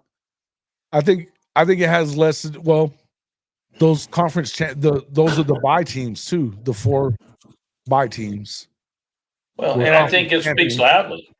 And the bye was, they're going to have to move this thing up. Either they got to move the entire season up, or they better move up the start of these playoffs, or you got to get rid of the bye altogether. Damn it. Let's just play all them some bitches in the first round. Everybody play. Oh.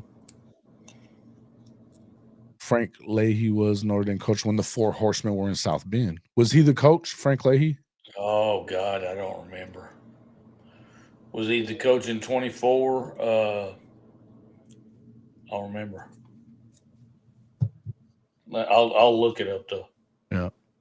Oklahoma State isn't. Yeah, I told you guys they're the AAA team now. AAA team. It was Newt Rockne. Newt Rockne was the coach.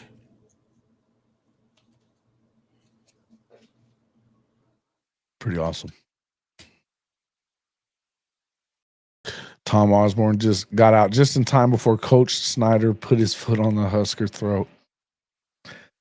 I mean, I like Coach Snyder and all, and I get where you're coming from. I get where you're coming from, Neilio, as a K-State guy. But no. If he had stayed there, he wasn't putting his foot in his throat. Nobody did, man. Even look, there was a time that Switzer had the best of Coach Osborne. There was a time he didn't. Coach Osborne was one of the best coaches in the game. Ever. Yeah. Ever.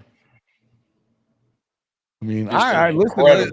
I get hating him. I understand. I understand you guys from the Kansas area, Nebraska. I get it. Yeah. Totally understand. Big time guy. The guy was the man. Big time, classy. About when you met him, and because you sent him Aaron Taylor, right? Yeah. But so, tell me about me. So I'm coaching the Wichita Falls Rider, and we had a young man by the name of Aaron Taylor that played for us. He played guard for us, and Aaron was about 6'3", 3+.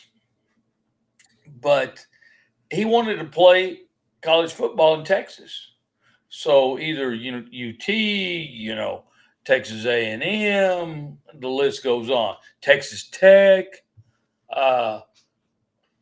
Nobody wanted the kid because he was too short for an offensive lineman. As a matter of fact, he almost begged Texas Tech to take him.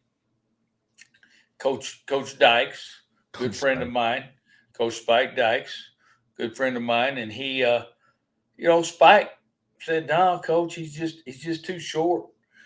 I said, "Coach, but he'll whip your ass," and they opted not to take him. So Aaron signs with Nebraska, and he goes to Nebraska, and he ends up being an Outland Trophy winner at Nebraska. And they also took another one of our linemen, Scott Saltzman, that played there.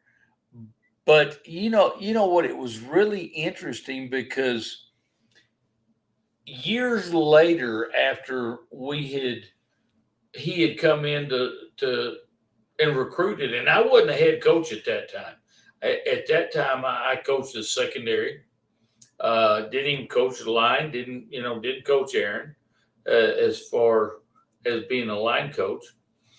But anyway, he comes in and recruits him, and Aaron becomes an Outland Trophy winner at Nebraska.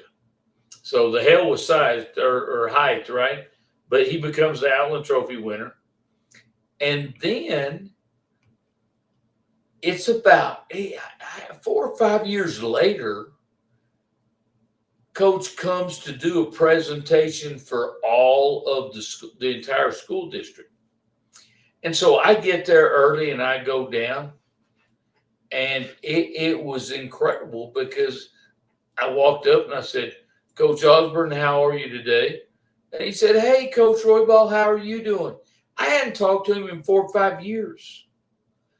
And he remembered my name. And not only did he say, hey, Coach Roybal, how are you doing? We keep talking and just visiting. And then he says, well, you know, Philip, I've thought about you on a couple of occasions about blah, blah, blah, blah. You know, that's incredible, guys, for a guy to remember somebody that, you know, hell, I was a nobody. I was a damn secondary coach at Ryder. But he remembered me, and that impressed me so much. I mean, and I always wanted to be like that and be able to remember people's names, and I couldn't. Hell, to this day I can't remember my own damn name sometimes. But that's just, to me, that's very impressive, guys. And again, that's, to me, that's paying attention to detail. And you know, can you imagine how many coaches he came across every year? And to remember Philip Roybal at Wichita Falls Rider High School. Wow. You did sing an Outland Trophy winner, Coach.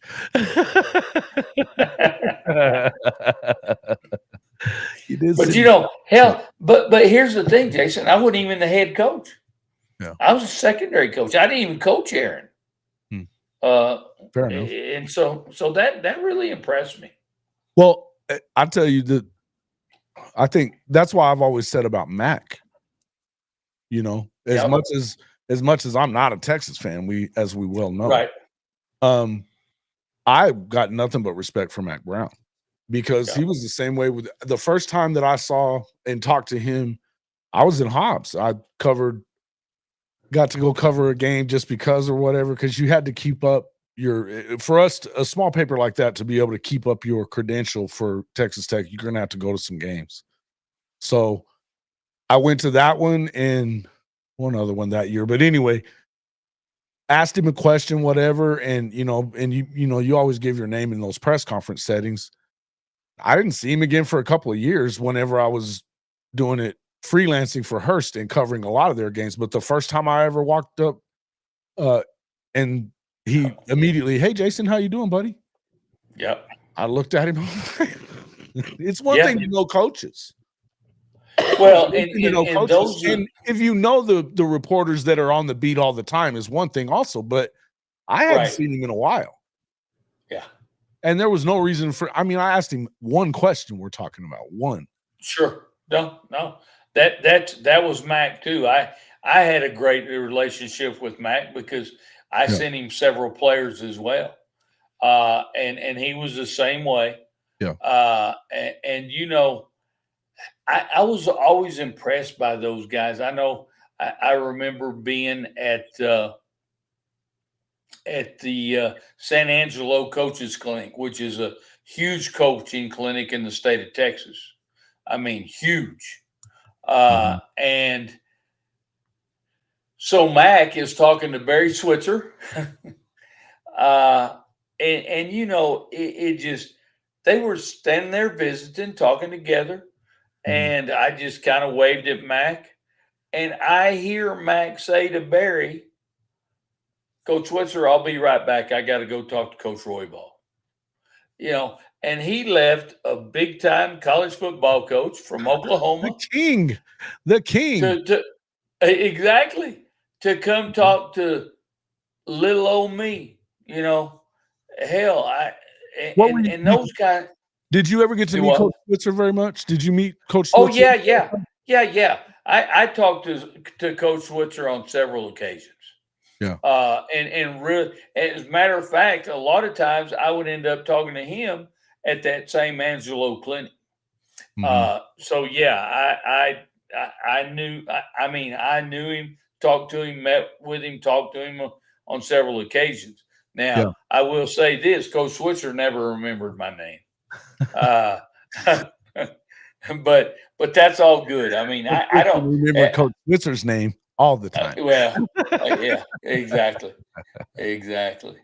But And Mac you was know, the ultimate politician. I mean, yeah, I think that's a fair thing to say. Now you're trying to say this as in an ass way, and I don't know why, because nobody's won a natty since he left. So, and it was a while before his natty since they had done it too. So, right. I mean, you know, I know you diss on Mac for whatever reason, Benji. I don't understand it. Mac was certainly one of the better coaches ever to coach there. And I agree. You know, he was good. He was good for University of Texas. He was, now, and being the politician was important for him because you guys know that those guys got to be politicians. That high school coaches association is a big deal. Absolutely. I think you got to be a politician. I think that's part of the reason that Jimbo had to get out of there was that he wasn't getting any of that love from those guys anymore. Jimbo, he alienated those guys. He did, and I'm gonna tell you, I don't know that Sark has really paid enough attention to him, but I think he's kind of learned it that you need to do a little better with it. Right. I think he's learning. Well, and I have to tell you, Jason, and guys, I know the Texas High School Coaches Association inside out because I too was actually.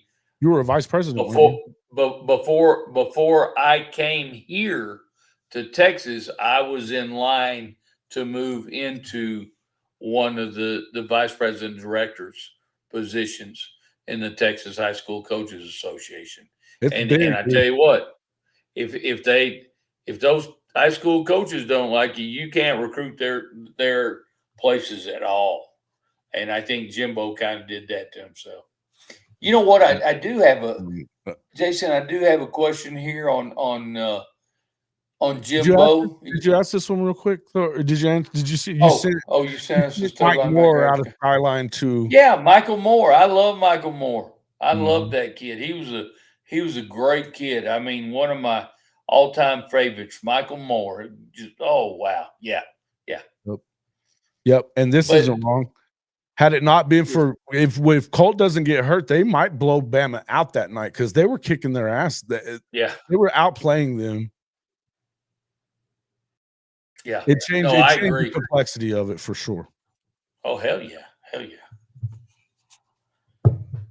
He was supposed to retire after that game. So I love how this is so funny. Yeah. Retire and give it to who? So and let me ask you a question. Is that when he was supposed to be giving it to what's his nuts? Oh, defensive coordinator that ended up at Muschamp. Yes, Muschamp. So well, that would have been better, I'm sure. I'm just sure. I'm just sure it would have went better. Muschamp, yeah. He was fabulous. He was fabulous. He was not going to fit in there as a head coach. Come on, bro. Yeah. Go ahead. What were you were about to ask something that was in here? No, I was going to ask about Jimbo. He said you guys need to go back and look at the 1988 Notre Dame team and the 93 team to see what a Notre Dame title team looks like. Jimbo, you dumb son of a bitch. You don't think I've gone back and kept up with this shit forever? I'm a Notre Dame fan through and through. Don't tell me what to go look at. Go watch your own fucking team. Jesus Christ. Fucking credible. Here's the thing, too. Those teams that we're talking about, 88 and 93, okay. Sure. But let me ask you a question. What's the difference? You know what they did? They ran over your ass. They played good defense. Jimbo, don't you have to go to work tomorrow? He probably doesn't. Go to fucking bed.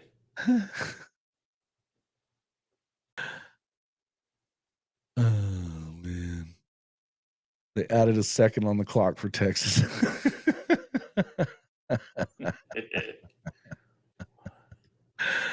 Oh man. I know he's at 93. What are you talking about of the 93 though? What about him? Oh, what about 93? What when was the last natty? Was it 88 or 90? It was 88, wasn't it? 88. Yeah. Yeah. Yeah. Yeah. 88 was our last night. I was fixing to say I don't remember him doing anything in 93 necessarily. I don't recall. Doesn't mean they weren't good. I just don't remember it. But that 88 team, who was on that team? Trying to remember. It would have been, was that around the Rocket Ismail time? Yeah. The quarterback was damn. Shit, it's right on the tip of my tongue too. He was good. They were good. They were good.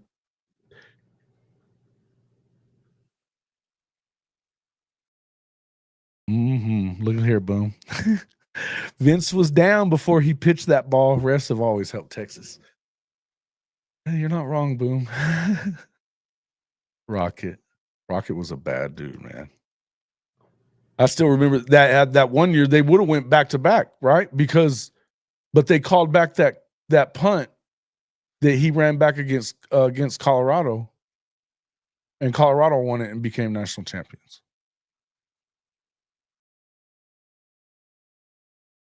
They probably okay. That sounds about right. 93 was the best years. They didn't win the Natty though, but they were a lot similar to this team though. Run over your ass. Obviously, the bus did that a lot.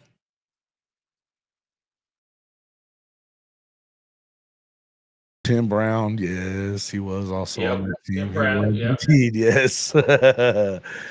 It was pre-Rocket then. Rocket was the next. Yeah, it was Tim. The next couple of years, right? Yeah. Yeah. Tim was. Tony Rice. That's who I was thinking about. Tony Rice. There you go. Tony Brooks out of Tulsa at running back. Ismail was on that team. I didn't remember that. I think he was. Zorich though. Mike Stone. I knew Zorich was on there. Yeah. Yeah. Stonebreak. I remember Zorich. I don't definitely remember Tony Brooks also. Stud. Wow. Damn, I just love college football, don't you? I love college football too. Yeah. College Remember, football. Troy was played for UCLA against Notre Dame. Troy was trying to win his natty ring. Second one, Lou Holtz was the coach. Yeah. Yep. Oh, Lou Holtz. Lou Holtz. He's a Ryan Day likes Lou Holtz a lot too. He loves him. Tim Brown. No, Tim wasn't on that team. Oh, he was there. He won the Heisman though. He won the Heisman, yeah, but he didn't win the Natty. Thank you, Neilio. Our historian. Our official historian of Hall of Fame college football. I love that. I love that.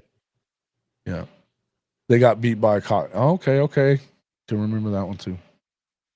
One of the few games that A&M ever won that meant shit. That ever. Oh man. Texas A&M. Texas 8-4. Oh, Texas 8-4. Hey, we played A&M this year and beat their ass. You did. You did. At their place. Yeah. Who was it that said he was going to win 4 Heismans? Oh, Rick Meyer. Was it Bino that said that about Rick Meyer? Rick Meyer, he was better than people gave him credit for, but he wasn't going to win 4 Heismans. He wasn't great. Yeah. No, he wasn't. There's a lot of hype for being the quarterback at Notre Dame, man. It's always going to be that way. It always has been that way. Forever and ever. Always.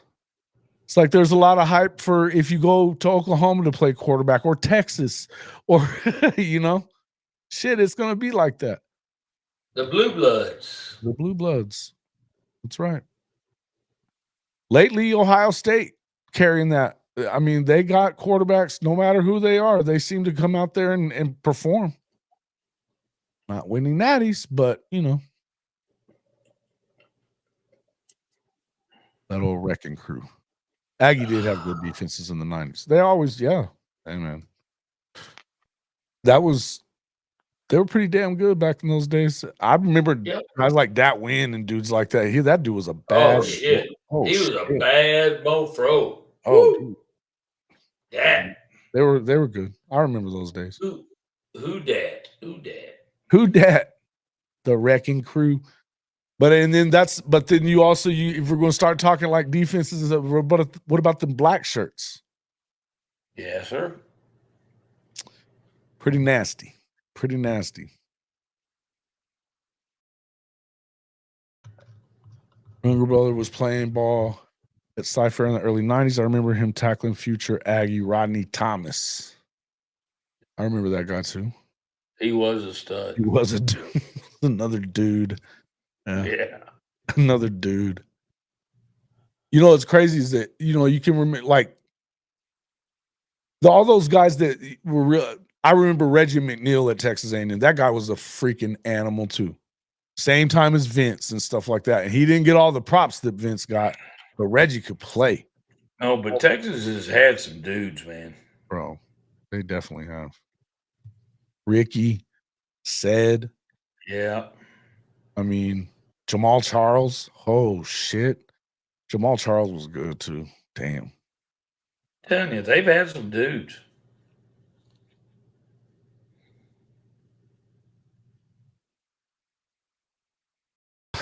James Brown in Texas took care of the black shirts. Roll left. One time, maybe. One time. Those chilatos kicking in, he's asking. Oh, shit. Oh, dude. We got a lot more to go. Yeah. I love college football talk, though. And this is, you know, I would just say, so who do you got? What do you think about what is the key tomorrow? How does Texas find a way to win this? I mean, we're picking against them. We know that. What way could they go and win? Is there a path for them in your eyes, Coach? You know, and again, you know, that's why we play them all, because on paper, there's no reason they should win tomorrow. And you know, Ohio State's they're on a hot streak. They're rolling. Texas should not win it. But, you know, Texas has some great athletes as well, guys. And and I don't think Ohio State has been able to show consistency from, you know, week in and week out. And again, and this is me personally, I'm not a huge Ryan Day advocate. And I think he could piss down his leg again. And I think they're probably riding pretty high at Ohio State right now. And, you know, sometimes they can come back and bite you in the ass. Texas, knowing that they played the Arizona game that wasn't really, they didn't play real well. So I think there's several factors that could help Texas to be able to overcome Ohio State. I really do. And I mean, I think Ohio State wins with the athletes that they have more than anything else. But I think Texas has the same type of athletes in their stable to be able to compete with Ohio State. So I'm just telling you, I'm not sure it's a blowout. I think some people are thinking it's going to be a blowout. I think it's going to be a closer game than people think it's going to be. I think that and I'm pulling for Texas. I know. I know. Texas, man. Come on. But you know why I'm pulling for Texas. Because you want an easy road in the championship game. I want an easier ball game. I know you do. And I think Texas is. I think it's fair. I think it's fair to say that. I think it. Yeah, they want. Of course. Who would you want? Who would you want? You'd want Texas if you guys had gotten through this one. So, but I think you're going to have to dominate the line of scrimmage. Absolutely, we'll have to do that. Yes, the other thing you're going to have to do, you got to find a way to not let Jeremiah Smith beat the shit out of you. Damn right. You let that guy loose, it can get ugly fast. And I'll say this: here's what I think the most important thing for Texas is. You got to play better on offense. You can't go out there and put up, play pretty good in the first quarter or the first half, and then have a lull and have Quinn go turn the damn football over in the second half. Yeah, 21 ain't gonna do it in this game. 21 ain't. You go out there and you do that. You put up 21 and then kind of kick back and start, screwing off. They're gonna beat you 40-21. No. Well, I tell you what, I like what Sooner Texas says there. Tell me which Ohio State team is going to show up tomorrow. Yeah. I think that's a big but again, tell me which Texas team is going to show up tomorrow.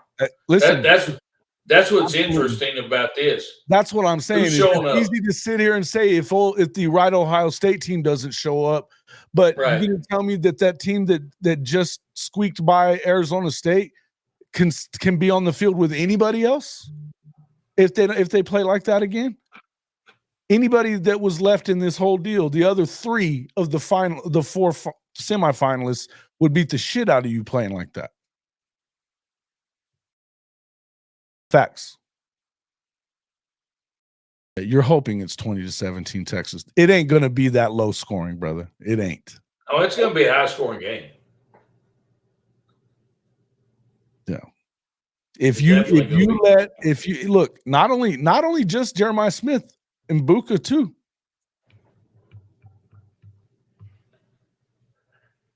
Their running game is good. Will Howard is the questionable piece, and he's looked damn good. He really hasn't been the reason that they didn't play well. They lost the Michigan game because they decided they were going to out Michigan instead of throwing the football. It was stupid. Yeah, that's so dumb. Stupid. Why would you even let them stay on the field with you? Dumb. We're going to run the ball. Why? Coach, they're better against their secondary was exposable. A lot of injuries. One word. Low scoring, man. Just watch. We'll see. You're not shutting down their fucking run game. Benji, you haven't gone up against a run game that's anything like it. All right. Remember all these things. He's saying low scoring. I'm going to put this down. We'll be back in here tomorrow night. I bet you won't.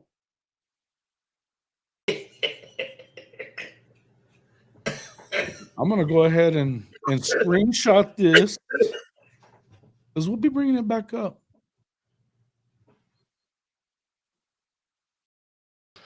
You're full of shit, bro. Oh my God. Hey, did this just turn into like a damn comedy deal? Yeah, I think it did. Are we having a comedy club hour? I think Benji's had a few too many gummies. Benji, you have enchiladas too, dude? Yeah. He was in here last week. But last time he was on talking his shit, he was drunk.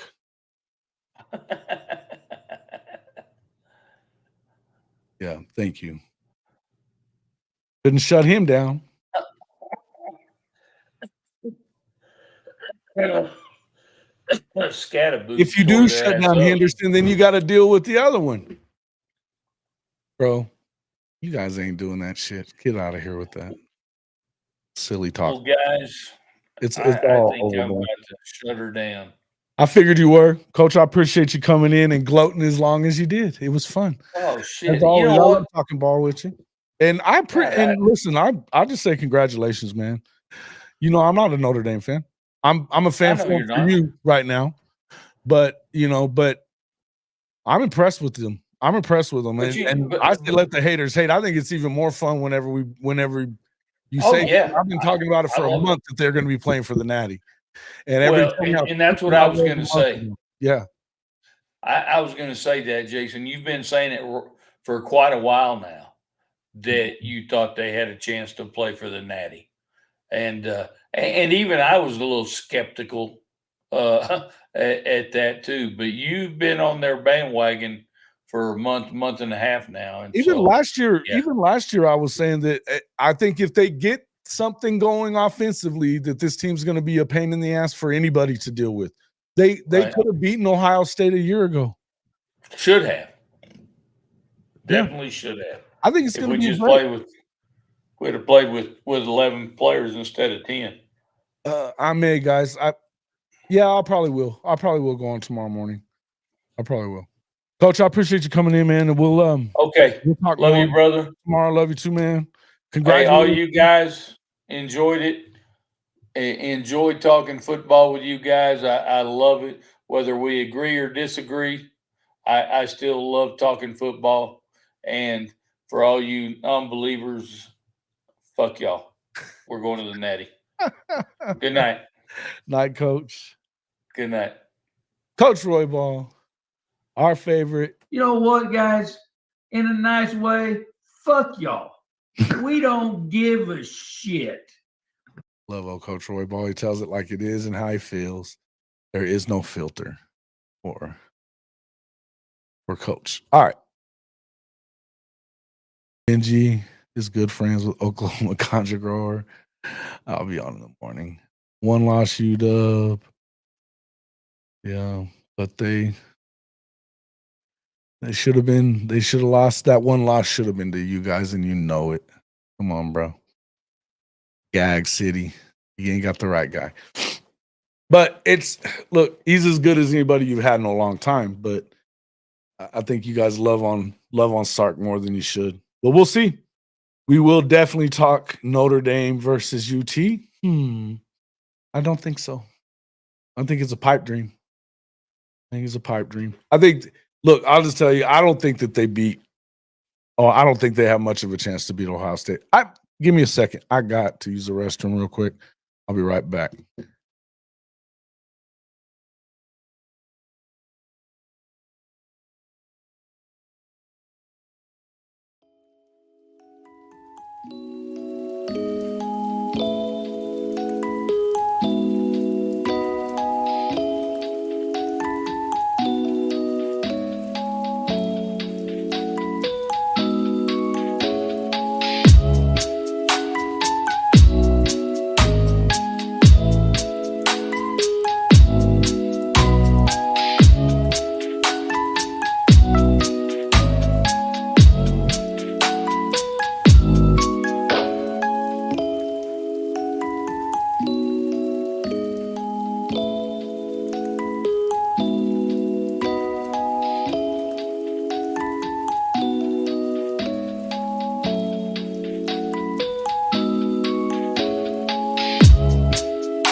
Boy, that was perfect timing.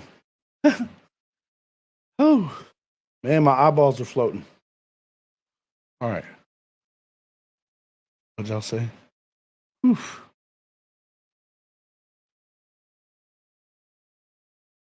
Not only here, they happen everywhere. Yep. You know what? Maybe it is only on mine because I stay here forever with you guys. I do this forever. It's going to suck if they win it all. Hey, good night there, Neilio. Hope you have a good one. See you in the morning. It was pretty quick, man. I was having to push it out of there.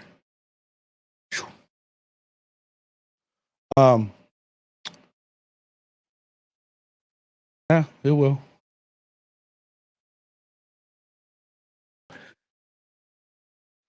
It is what it is. They're not winning it, though. They're not winning it. So Oklahoma wins one before they do. I did. It was fast though. Besides, if you don't touch piss, why does it matter? And I always have my hand sanitizer right here too.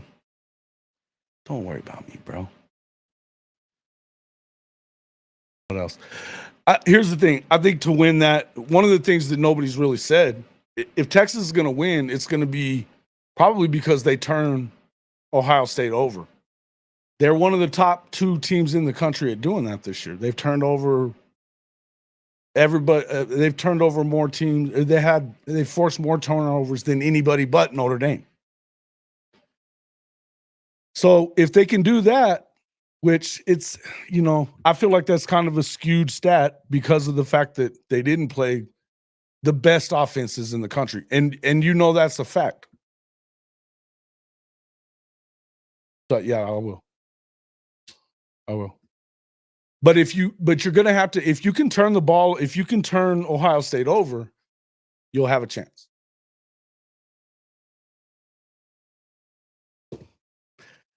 Wait a minute, I already have those germs. You're such a weirdo, dude. Stop it. Oh man. Let's see what else. I really do think that there's very few chances though. I do. I think it's one of those things where you're going to have to certainly try to keep them out. You can't turn the football over yourself. If Quinn's going to turn the ball over, it could turn into a long fucking day. A long fucking day.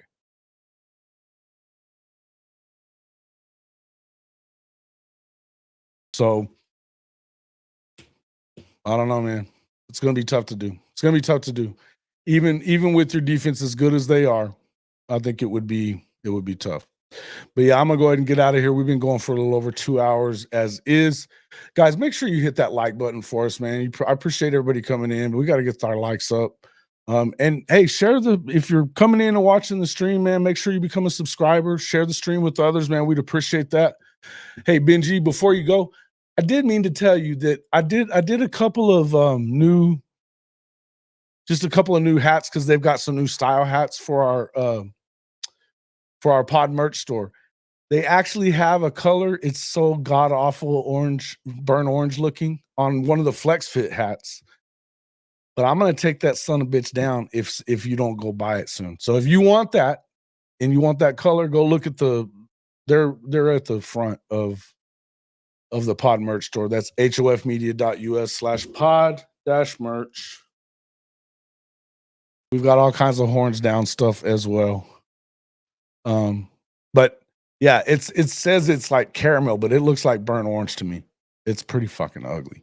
So I'm gonna take them down soon if you don't want them because I just can't stand it. But you guys can always check that out.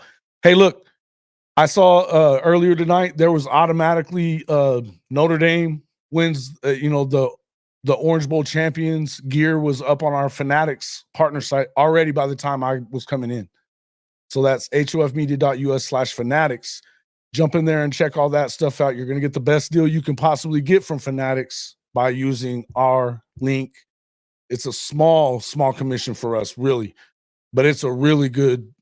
I love it because I use it and get a really good discount. That's the main thing about it. And I've looked through all the different ones. I've gone to the main site. I've tried everybody else's. I don't know. We get a great deal. So check it out. Yeah, I'll give it till tomorrow. I'll give it a week or so. I just think they're ugly. So you can check out any of those hats that were up there. They're all in that color, those Flex Fit hats. Yeah, so go and check all that stuff out. Obviously, you got the Mint Mobile deal. You want to, it's unlimited talk text data on the nation's largest 5G network. You get it for $15 a month for the first 3 months. That deal is going away, folks. That deal is going away.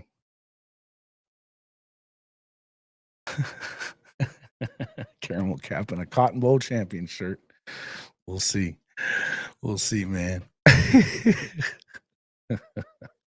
But hey, listen, go win it and we'll see.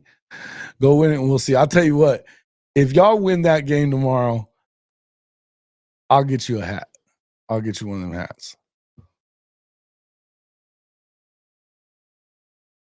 If not, throw a nice super chat at me or something. We'll see. I got a hundo with boy though. He threw that bet in there. Y'all better not win. Damn it. They got us this far. The defense. We'll see. We'll see. All right. All right, guys. Appreciate everybody coming in. Make sure you hit the like button. That's the easiest way to help us out. Just make sure you hit the like button, man. Appreciate everybody coming in. We'll see you all in the next one.